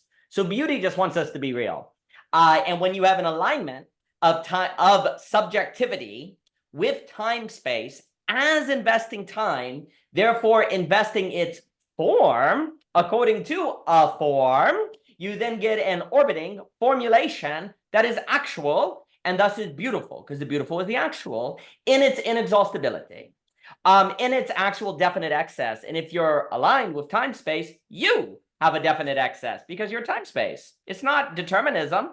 It's not some, oh, it's just your relative experience of some preset genes or some preset determinism. No, no, no. It's entirely open. And that is a beautiful realization because freedom is beautiful and now you are free. It's also terrifying. Therefore, you have to go on the adventure and develop the virtue to take on that anxiety. And that's what comes from a very open future. But, you know, that's what Hegel teaches us about. And all of the Daniel, classics. I don't interrupt you, but that's just a great point because the creative act is so absolutely. Any artist would tell you, anyone getting into the art practices would tell you point blank, it is the most horrifying, scary moment, the blank canvas, right? Or just any kind of moment of like complete freedom in that sense. So yes, it definitely, artists are always, they're always pained in the soul in some motor way.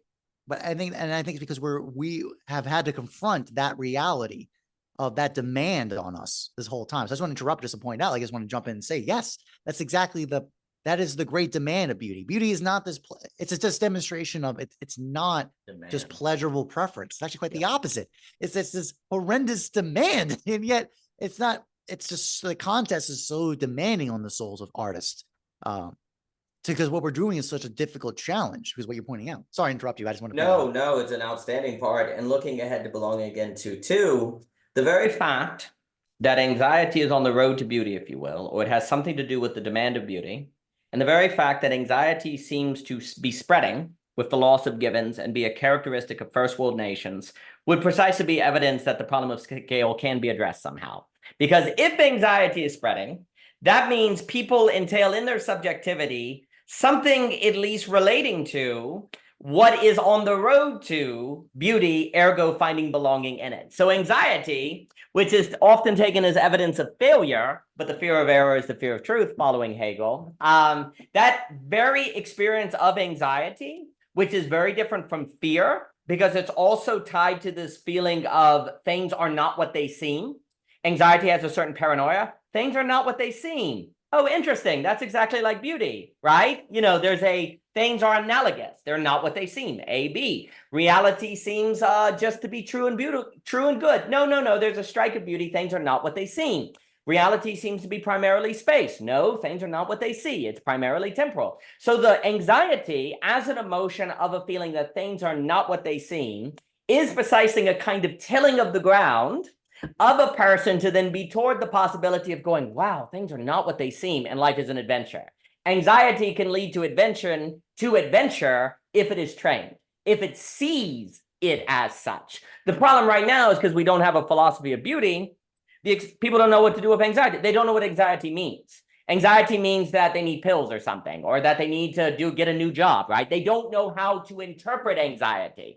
Anxiety, which is very psychoanalytical, and this is not by chance, but I'll get into that. Anxiety demands interpretation. Well, we said earlier that interpretation is invitation to the partial object, ergo beauty. But since we do not know that, we are interpreting anxiety as meaning we need more goodness or more truth. But that's precisely not the correct direction for anxiety. So we're just enclosing ourselves worse and worse and worse and worse. So it's a big mistake, and we need to address it. So a few more things. What we learn in Lacan and psychoanalysis is that knowledge in the brain is always undergoing libido, desire and want. And so people say, yeah, that's why, humans can't get to truth, because all we ever do is voice our preferences and talk about God, but really it's hiding a secret desire and blah, blah, blah, blah, blah, right? Well, if beauty is reality and beauty is something that summons desire, then it makes a whole lot of sense that the mind is inseparable from desire, because the mind is meant for beauty, dang it. But we are interpreting the role of preference and desire and thought for taste as evidence that thinking isn't real. No, it's just evidence that thinking is not primarily about goodness and truth. It's primarily about figuring out the adventure to beauty.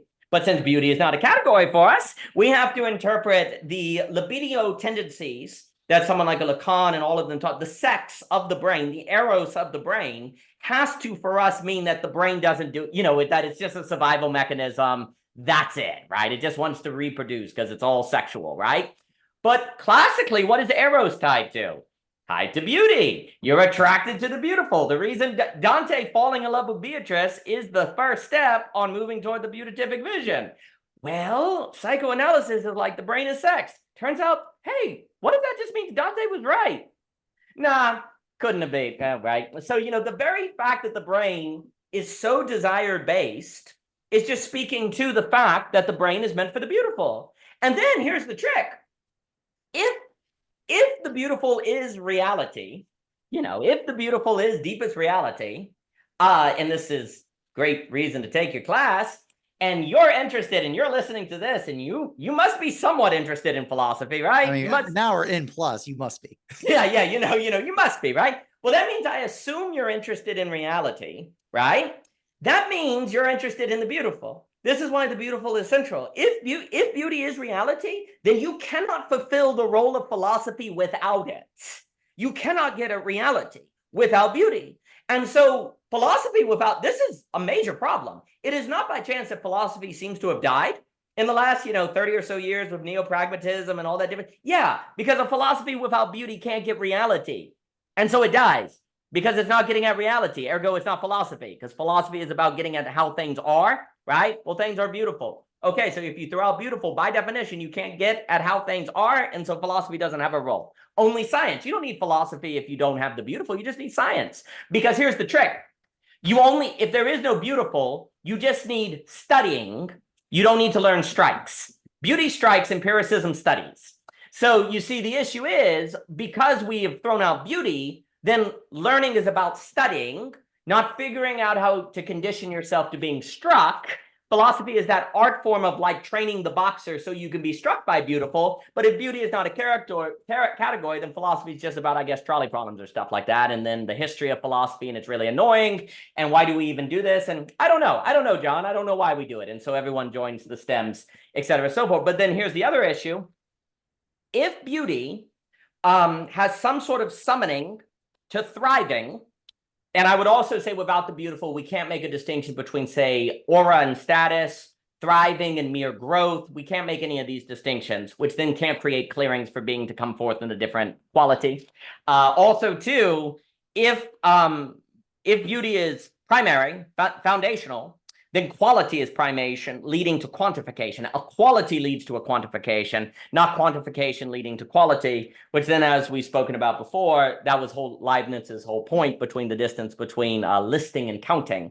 He says, if you say 1 apple, 2 apple, 3 apple, 4 apple, you're counting apples, right?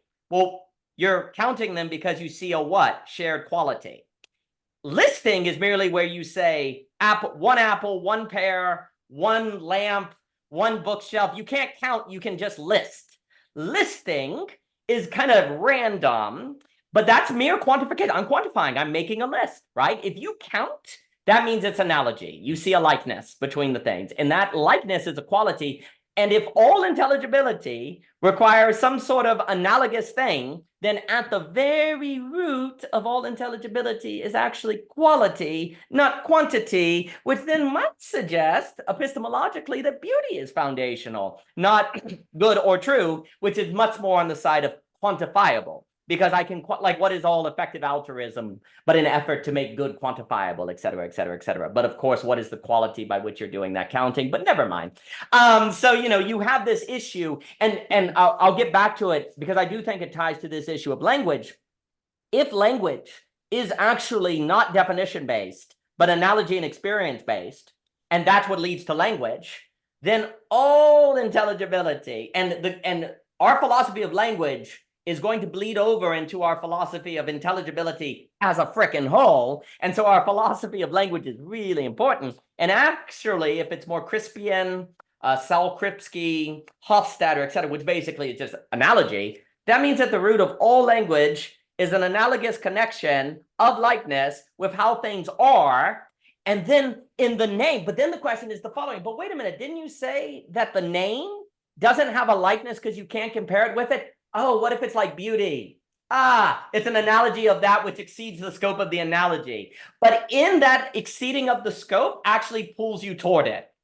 So everything is analogous, which I think Hofstadter and Surfaces and Essences and a lot of people make very clear that language works analogously, as does all thought, not definitionally and spotting categorization. The categories of language are analogously produced that then produce the analogy in a feedback loop. Anyway, if it's all analogous, then it's all experiential, which means it's primarily aesthetic. And here's the other mistake. There's a difference. You could say well, we need phenomenology today, not empiricism. And what we've done is we've said at the base of all language is experience, kind of David Hume and different stuff like that. Yeah, but experience is analogous. So it is an excess. This is the problem. Reality, what we experience are partial objects. And if you say at the basis of reality of all thought is an empiricism, you don't realize it, but you're actually saying at the basis of all intelligibility is partial objects, particular things, right? The problem is we've turned around and said, well, all ideas are actually based on sense data, but by sense data, we mean facts. No, all sense data is an attunement to a partial object. So yeah, go right ahead and say that all knowledge has like at its basis some sort of sense data. Yeah, because at the basis of all knowledge is a quality that is pointing to beauty as the basis of all thought. The problem is we have defined sense data not as partial objects, but as complete definitions and facts. And so then we're all screwed up. But if we realize that all language is analogous, all thought is analogous, well, wait a minute, then it makes a whole lot of sense that beauty is the most foundational, because beauty is an analogous. And what ends up happening is the more and more and more you move to the partial object, the more and more your analogy is forced to point to something that you don't know what it's pointing to, and yet you know it's there. You know it's there. The time space, the unfolding of beauty, right? And so the analogy where bookshelf is category of bookshelf, oh, it's analogous because that object has some sort of meta structure that I apprehend. This is the other trick. We're talking about philosophy that's primarily based on the apprehensive act versus the defining act. I apprehend the strike. I apprehend some sort of structure, meta structure of bookcase that I then analogously see like the category of bookcase. That is moving me to the place via one step of intelligibility at the time till I encounter the Michelle, which I'm able to encounter because I was walked there per se by analogies that I could complete. And then I reach Michelle, which then, of course, beauty is begging a question. Hey there, buddy. If intelligibility has always worked analogously, according to likeness, of a thing that exists, a likeness to a thing that exists, and in the partial object you've encountered, the only way you could be making sense of this partial particular object of Michelle is through an analogy.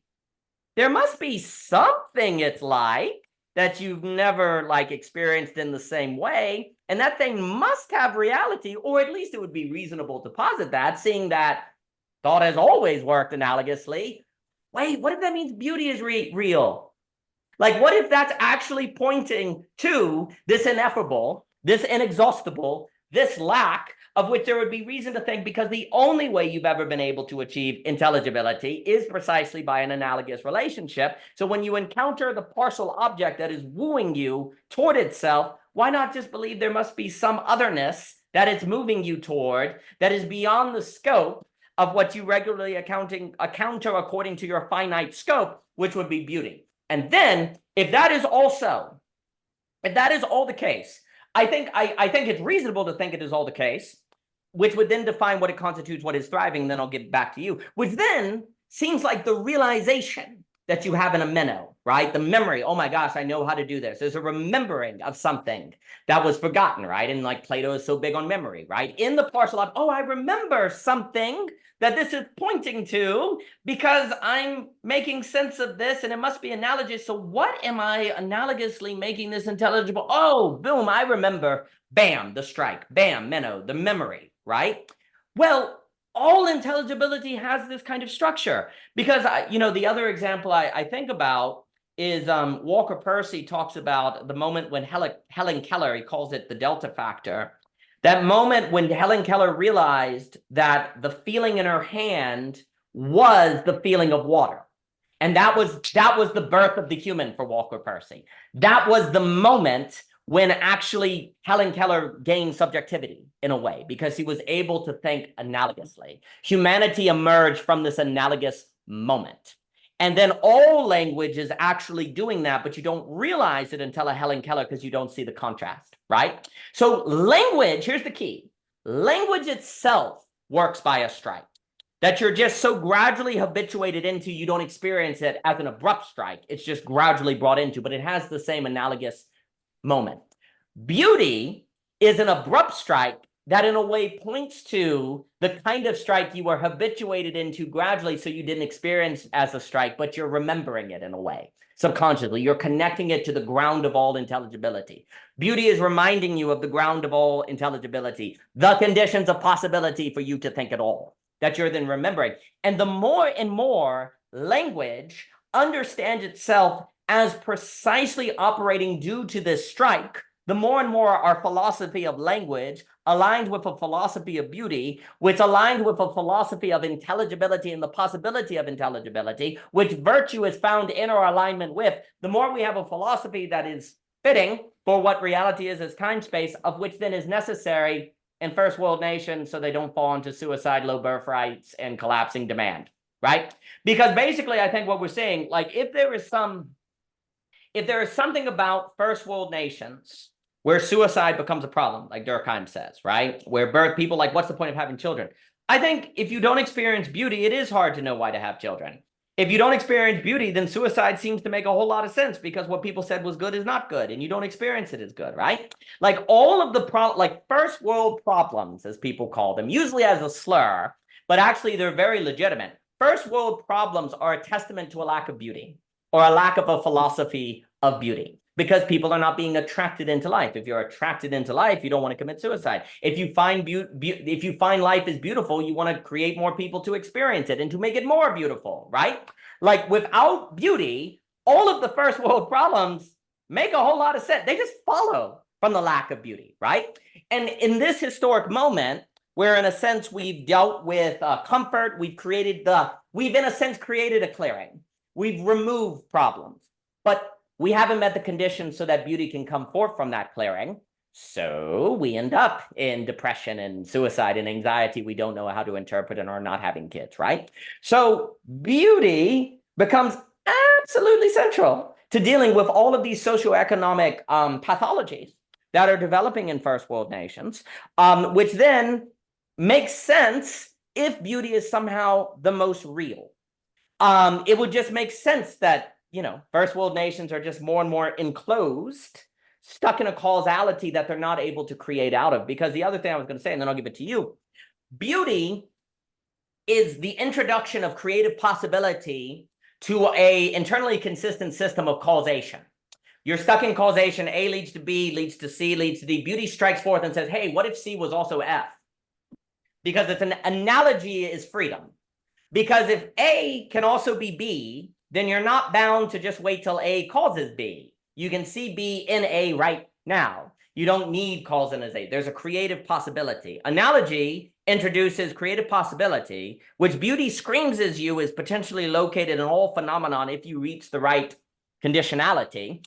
And so analogy is freedom, and virtue is the ability to handle the freedom of analogy, and thus to be good at analogy per se, to be good at the seeing of things moving into otherness. And in that becomes a freedom, and in that freedom, there is the possibility to create out of or from or to create addresses for these first world nations that we're talking about. But none of this is possible without a doctrine of beauty. And I think, and then I'll give it to you, I think what you see in Plato is a profound understanding that our philosophy of language leads to our philosophy of beauty, which leads to our philosophy of subjectivity, and that philosophy can't even do what it exists to do, getting at the real, if it doesn't put beauty at the basis of it. And then again, there would be good reason to believe that the beautiful is most fundamental, given how people without command or law or whatever naturally respond to an experience of the beautiful. It's as if they just subconsciously know, according to their libido eros mind, how they should properly hold themselves to it. But then what ends up happening? You go back to your daily life and you forget, you forget, you forget. That's why memory is such a big deal. That's why all of this seems to be about recovering something in old texts, remembering something you forgot, a realization of something that was always already, to use that Hegelian language, because there is something about us that naturally forgets what we've always known. And philosophy seems to be a recovery to make intelligible the things that we've already known. Daniel, so much. What could be said? Let me start with the first part. I mean, I think, isn't it interesting that it is true when we encounter something beautiful, we want to share it with other people? Isn't it interesting? Yep. So I think that whole point of, and part of, I bring that up because the idea, if we think existence is beautiful, you want to have children. Actually, I got to be honest. I've been with partners in the past where like I've been in beautiful spaces, and it's a half joke, but in half seriousness, like wanted to generate children on the spot. Yep. Like that's not I don't think that's an accident. I don't think that, I'm just pointing out like that's the demonstration. Like part of the sign of participation with beauty is one wants to share with it. And in fact, literally you want to bring things into existence so they can share it, let alone bring beloved with you so they can experience it with you. There's that side. The other part, there's a long Leibniz's point about quality versus quantity. I'm reminded instantly from Aristotle on the point of the unit versus the number. It's very fun because he says a unit is not a number. And actually, I've been chewing on that for a year or two. That's on that discussion about that. And I say that because remember, the Greeks did not have zero, right? They did not have zero. So they had the word for nothing. They did have a word for it, but zero per se, like as a mathematical concept, you don't see that discussed. I just say that because the unit is what makes up numbers, but is not a number itself. And he uses the example of a point, right? And kind of building that, like from point there is line, and from line there is plane, and from plane, etc. Right? There's figure. I only say that just as one point. One is like what you pointed out, like on this A-B relationship. That thus, when we work with analogy, and I kind of working with Andrew Luber's discussions of storytelling, the idea of I read that from Aristotle's rhetoric of the ephenomines, right? The idea that unspoken prime major premises, that the creative act of making a story allows other people to add in their own major premises that completely transform the entire narrative structure. Like that's what gives these pieces. That's what gives a good narrative storytelling power, is that capacity. But another side of it is, use your example of Leibniz, right? From counting versus listing, right? When I use this example, actually with philosophy of glimpses, I use this example with you, is water as H2O. If you just describe that as just a quantity of 2 hydrogen to 1 oxygen, you're actually, that's an incredible virtual collapse of what we're talking about, because that's not true. It's not just a counting of objects of 2 hydrogen and 1 oxygen. It's an arrangement. It's a form. It is literally, when they say form, this is exactly what they mean. And all the properties of water are all dependent on a material necessity of that hydrogen-oxygen combination. Yes. Not as individual units, but because of polarity structures and how the electrons are arranged. You can go into chemistry to read all that. But the point is that there's a certain arrangement of those hydrogen and oxygen. That's a quality. That's what gives water its unitness. Yes. Water is not water without that arrangement. It is not just a bundling of a bunch of quantities. It is an arrangement that is a qualitative state. And to collapse it, you're removing too much, because you can't, just the description of 2 hydrogen and 1 oxygen does not describe all these properties of water, freezing at certain temperatures, boiling, the capillary effect, et cetera, et cetera. All these qualities, these activities are dependent on its form. It's just like Aristotle come back with such vengeance. I love it. Anyway, so I just love that point. But also a larger point is beauty and real. So I have a section in my introduction for the course about there's this notion of authenticity, right? So truth, authenticity, that the most authentic has a strike of beauty to it. And I think especially, I think the closest we have to a science of the beautiful that gets discussed is friendship, specifically the friendship of virtue, because it is the one place where it is the everlasting, it is the predominant that actually holds difference. So a lot of secondary literature about Aristotle's accounts of friendship or virtue say you can actually have almost nothing in common with each other. You can be radically different people, but if you have virtue together, you can, that is the union of your friendship, is held together by that. So that's a really interesting point. I'm sure, Dan, I'm sure it's sitting there in your notes for belonging again. I'm sure it's there. But the point is that there's this discussion that when one encounters beauty, one is the most real authentic. So that language of authenticity is trying to get at participation with beauty. Yes. That when things are authentically related, we're getting that clearing, right? As you said, Yes. in this relationship. So, and I think also, Daniel, I think you're making a really interesting angle of the psychoanalytic anxiety part. Because we've discussed, I think, with Ebert, I think on a net, like anxiety is different from fear because fear is very concrete. Yes. And it's very definite. Yeah. It is a definite concreteness.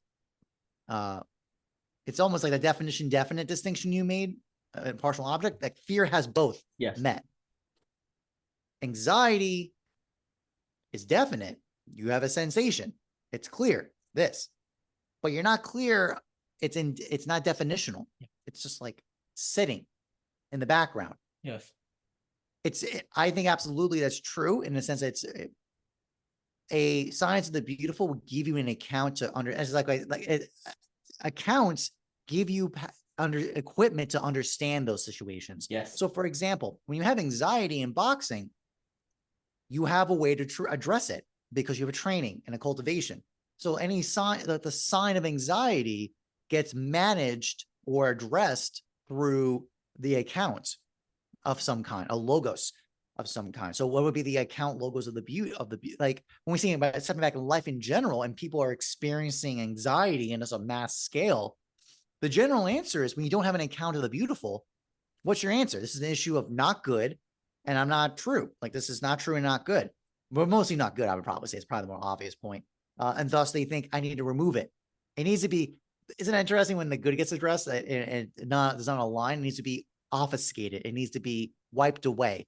Let's medicate it, distract, satiate, which by the way is another note. So just like that note we said before, that when we encounter the beautiful, we want to share it to the point of literally generating life. But on a particular case, you cannot consume the beautiful. It cannot be content because of that. There's the language is contemplation. So actually, again, the beatific vision, contemplation, the training in philosophy. One argument is to prepare you for death. That's one angle what philosophy is meant to do. It's more of a Stoic angle. Another angle is just complementary with it is the power of contemplation. That truly the reach the life truly of happiness is it's fun because I think about that because I chew on this is a good example from Symposium. There are so many trick moves done by Plato in there. Because for example, there's this move that happens where we have this switch occur. Diotima has the character Socrates, is younger character Socrates, answer, what would the lover of the beautiful, what would he possess? He says, I cannot answer. I don't know. I don't know what that would be. Swap it for the good. What would you have if you had possession of the good? Happiness, eudaimonia. Isn't that fascinating? So and that's the point. It's like, so that's what we're getting at. It's one of the other arguments why. So in virtue ethics, eudaimonia is the achievement, right, of having virtue. But yet there's something more than that. If possession of the beautiful would give you more than just happiness, It gives you something more. The kala agathona, right? That kind of both possession of the good and the beautiful together. It's actually beyond happiness. And that's what contemplation is. It's like, it's so to think that contemplation is good is true, but it's like, but I would argue that's a collapsing. Yeah. That's a kind of bringing it down to the good, which is why some people, I think that's a lot of why some people get dismissal when Aristotle does that. What you saying, like the highest life? Oh, what? How coincidental! It's the philosopher's life of contemplation of the truth. Isn't that interesting? But if you frame it this way, I think you get a much more sympathetic understanding. Is like, oh, it's the beatific vision of divine participation to contemplate the beautiful, which gives you happiness of the highest degree that is in full self-possession and never be taken away, versus the goods that can be taken away because goods can be taken away at any time, especially when they're equipment of various kinds, health, wealth, which is why your comment before about beauty is a true wealth. I actually meant the riff on this before. The economic activities that almost all of them, if you're actually read business, like literature about starting companies and businesses, they always say charity and service, because they say the transaction must be more than just the good itself in transaction. There's this idea, there's always this excess that the commerce transaction cannot capture. If there is a capture total, it actually doesn't work. So it's not even satisfactory to say there has to be an equal amount of value to allow the transaction to occur. Yes. You actually there has to be an excess to it to allow continue exist the growth and development and thriving of the transaction. So I think about that a lot when it comes to economic development. That'd be one example. How could you apply the beautiful to economic transactions?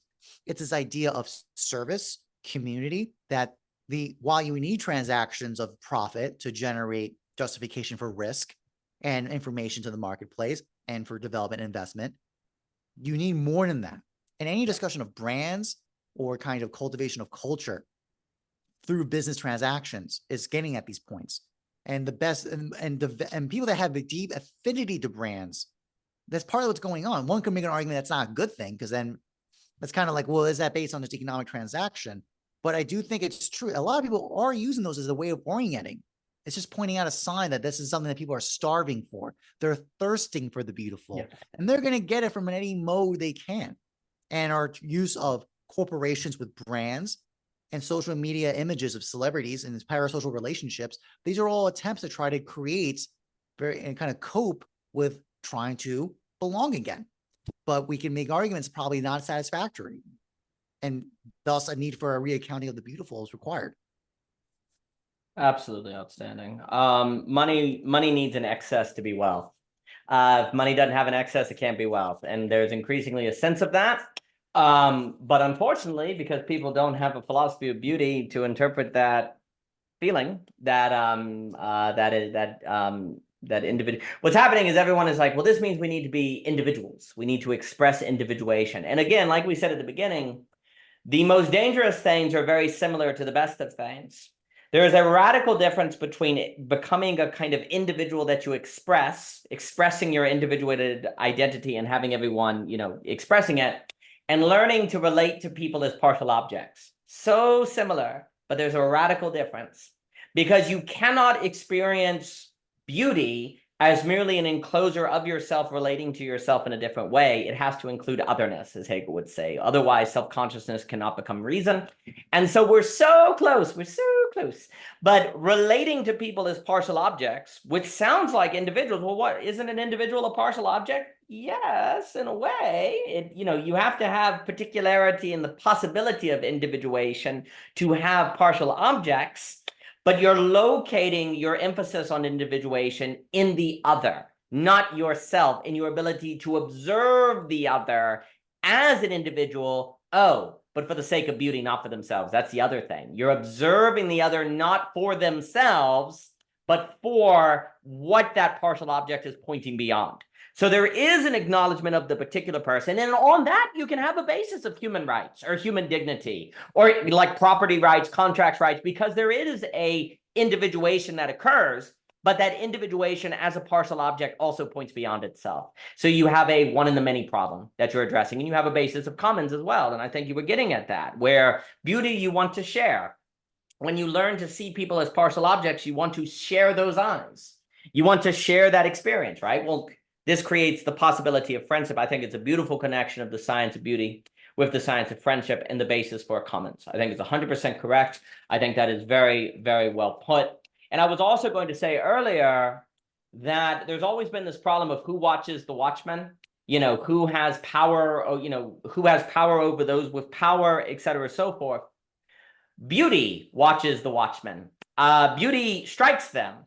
Without beauty, you have no checks and balances for power. How everyone's like, if you don't believe in God, then you just have the king and they're tyrannical and you need a God. Well, it's a similar logic. That theological logic applies to beauty. Beauty strikes the watchman.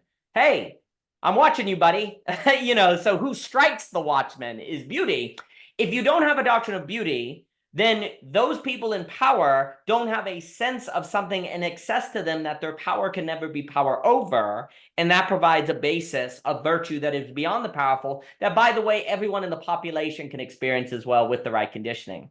So then those people in power are legitimate to the degree they help the society align with beauty, which is over those in power, of which the entire populace has access to. And now we have hierarchy, but also equality at the same time, because that's always been a big problem, right? You have people who make decisions, you have people that have power, but the source of that authority is beauty.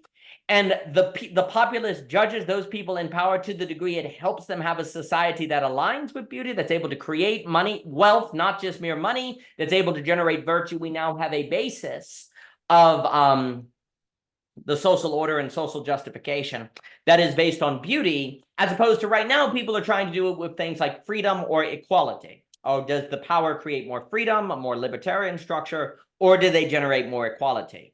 Well, without going into all of those net conversations, as we know, both of those prove inadequate, because you can be free and not know what to do with it, so you just fall into anxiety and eat yourself. And equality can smash difference. There's no partial objects, just definitions. We get so neither one of those as a metaphysical basis for society is adequate, but beauty could be, because the strike of beauty then has a certain objectivity beyond the mere individuation of the person who decides freedom means I should be able to do what I want to do, right? Beauty says to you, you should do what you ought to do according to beauty, right? So beauty screams and is oughtness that feels like a gift, not tyranny.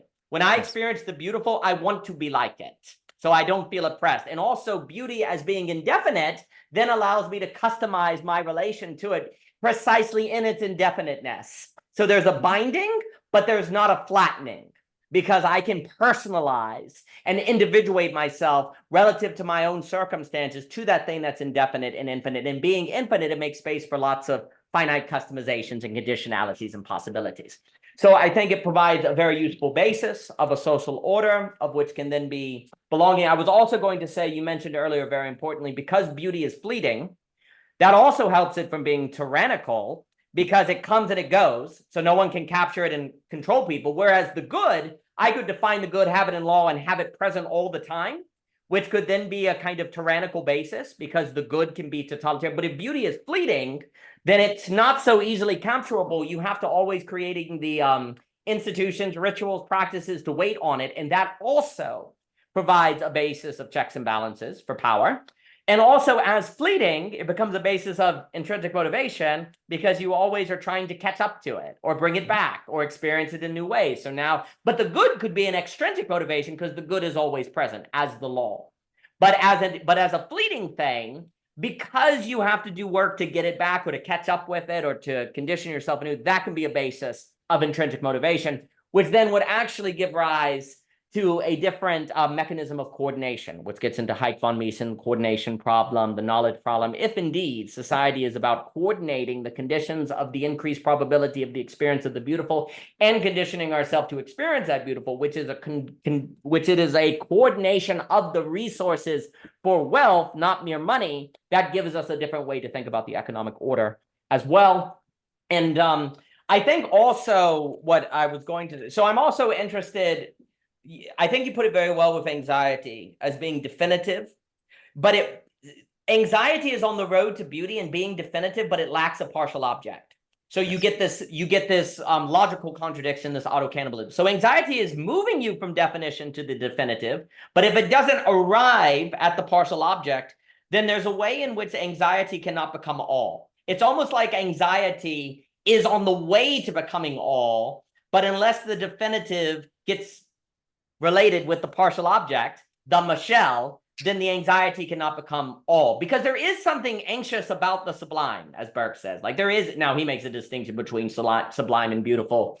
Yeah. Anyway, there's something about all that has an anxiety in it because it kind of suspends you, right? There is it, but that anxiety is something you're glad of. Almost like the feeling of when you are in an athletic competition, say boxing, and you are managing to actually employ all of the skills and all of the beauty. There's an anxiety of, oh my gosh, how am I doing this? That then you self-forget to go back to it. There's a kind of tightrope walking, but then the key is to forget the thought. It's like the centipede that's asked, how do you use all the legs? And it freezes up and dies. When you're in the beautiful of the athletic performance, one of the keys is to not think, which is only possible because you thought about how to get to that place where you cannot think, right? The self-forgetfulness.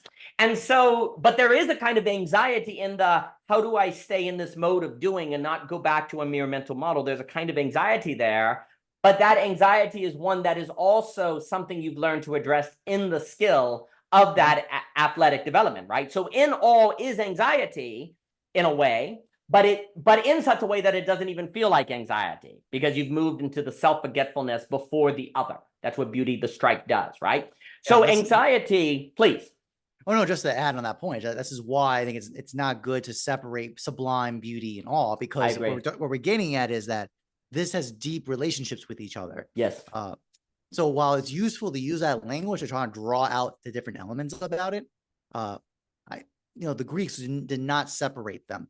No. With one, obviously, I will concede that Aristotle does make a comment about basically where I would believe Kant got his thesis on awe as kind of a sense of overwhelm, right, of the subject.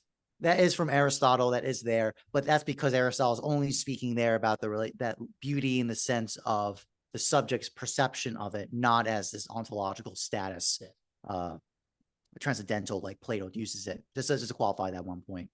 Yeah, and I mean, I completely agree with you. I think it is a big mistake.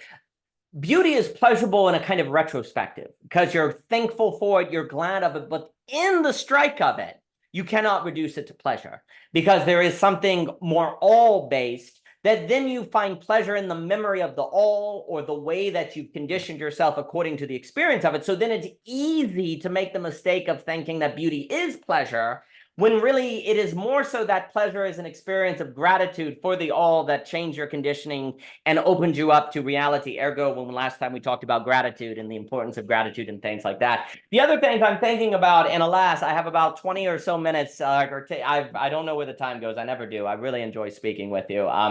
The other things I'm thinking about is, you said earlier, and it's very interesting, like, it's almost like the fullness of truth comes out in error. When you make a mistake and then you know you made a mistake, which then really means you kind of know a truth because you know you made a mistake, which in a weird, then Hegel says the fear of error is the fear of truth. It seems like the fullness of truth comes out in error, as in saying, oh, your ideas of reality don't equal reality. Well, that means there's a reality that you know when you don't align to.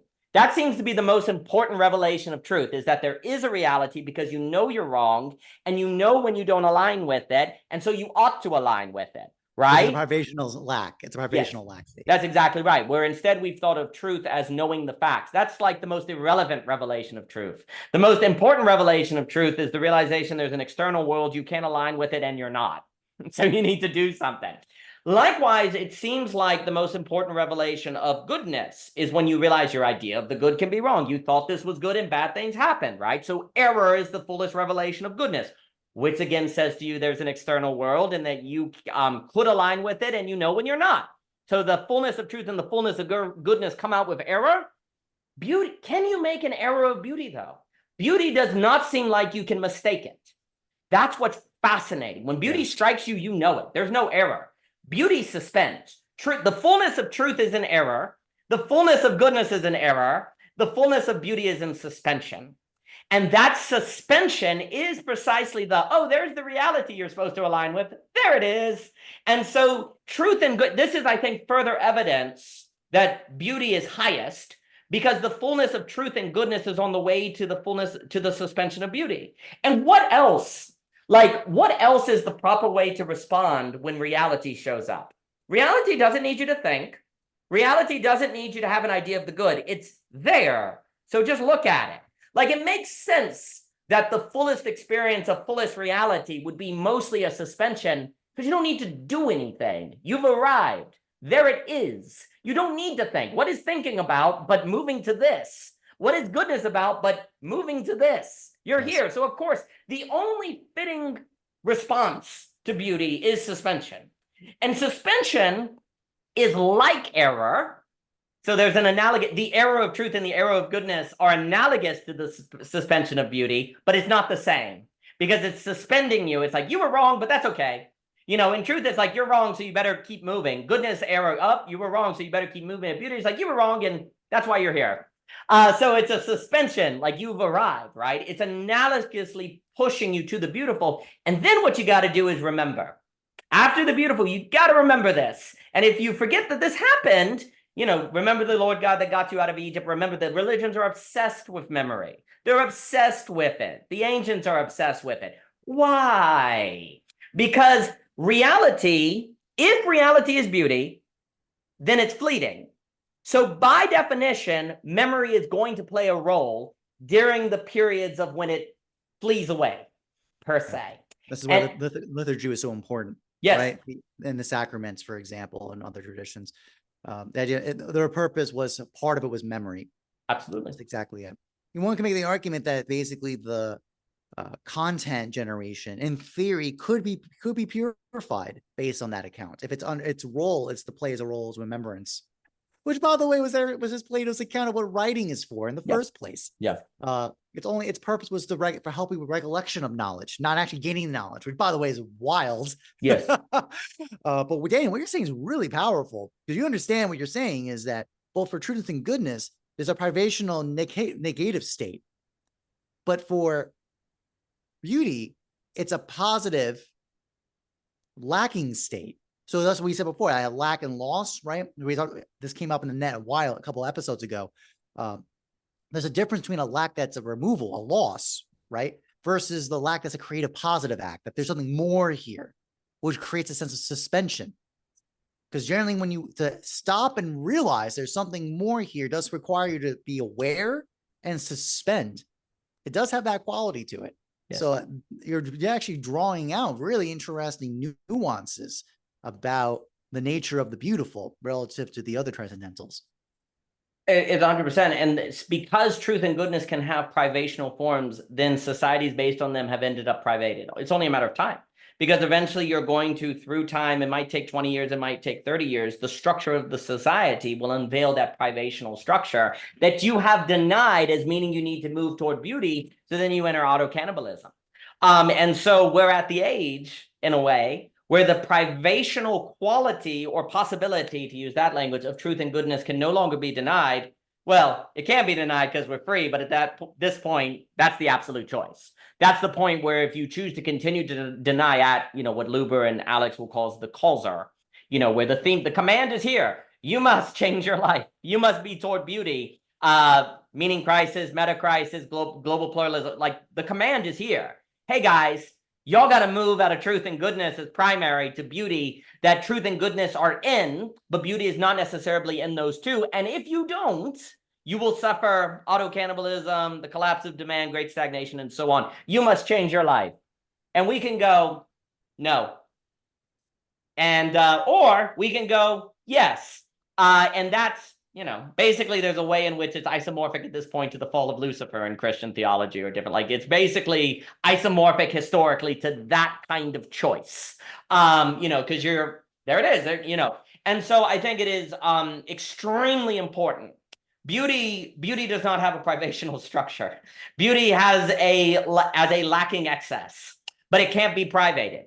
But that's why it's so important to make a distinction between the merely aesthetic and the beautiful, because the aesthetic can have a privational form as a notion of how things ought to be. Aesthetics are actually in the side of the good. The merely aesthetic is on the side of the good.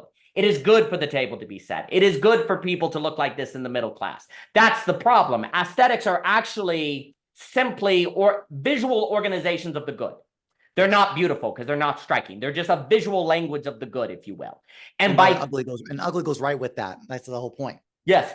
And so by conflating the aesthetic and the beautiful, you're stuck then in simply exhausting as prime values either the true or the good or the good, which, like in a Kafka story where the mouse is stuck in the hallway, it's only a matter of time then before rationality leads you to the Nash equilibrium, the suboptimal result where everyone is doing what is rational, that then proves auto-cannibalistic, self-effacement, eating yourself, right? Where truth and goodness are the prime values without beauty, then rationality must organize itself according to one of those non-rational bases, okay? And if those non-rational bases, within their internal consistency, at some point must unveil privation because they're not ultimate reality, then it is only a matter of time and history before rationality, rationally and brilliantly, arrives at that privation, realizes it, and thus must make, and I call that the Gödel point, the point of the incompleteness,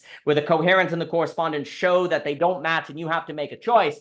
It is at precisely that point where the absolute choice can be made, where you either choose to say, this isn't reality, we're missing something. Oh, we're missing beauty. Or you say, this is reality, it's just fundamentally effed up. It's fundamentally a privation, ultimate nihilism, end of story, right? That is where we are.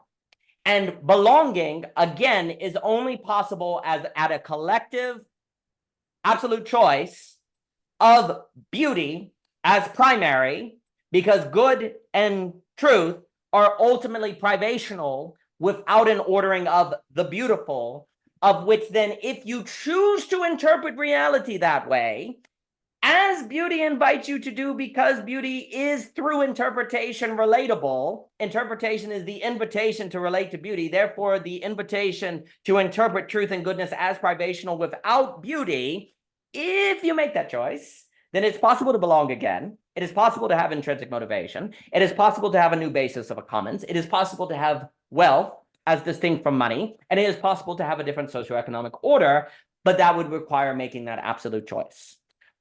Which I think if people take your class, they'll have very good reason to do.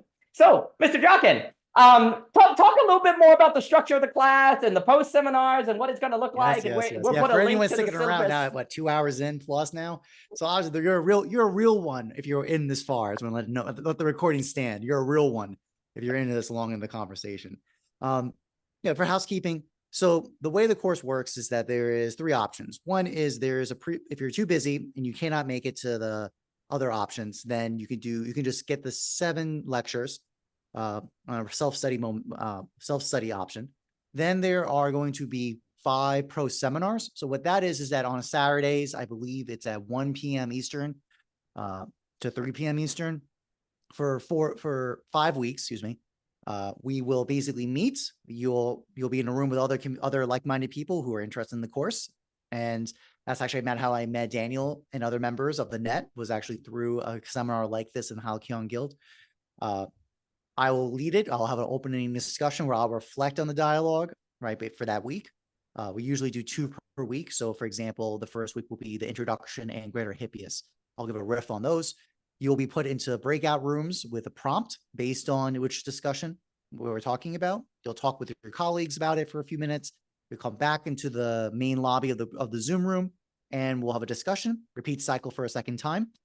And these are very rewarding. I've been in these courses before for Halkyon and I find they're really great insights. So not only do you have, obviously this is a great course to take to motivate you to replay those dialogues you haven't before, to also get some guidance from my feedback perspective on those dialogues, but then also in the conversation, the pro seminar, colleagues and yourself reflecting on major ideas from the dialogue and their significance and meaning.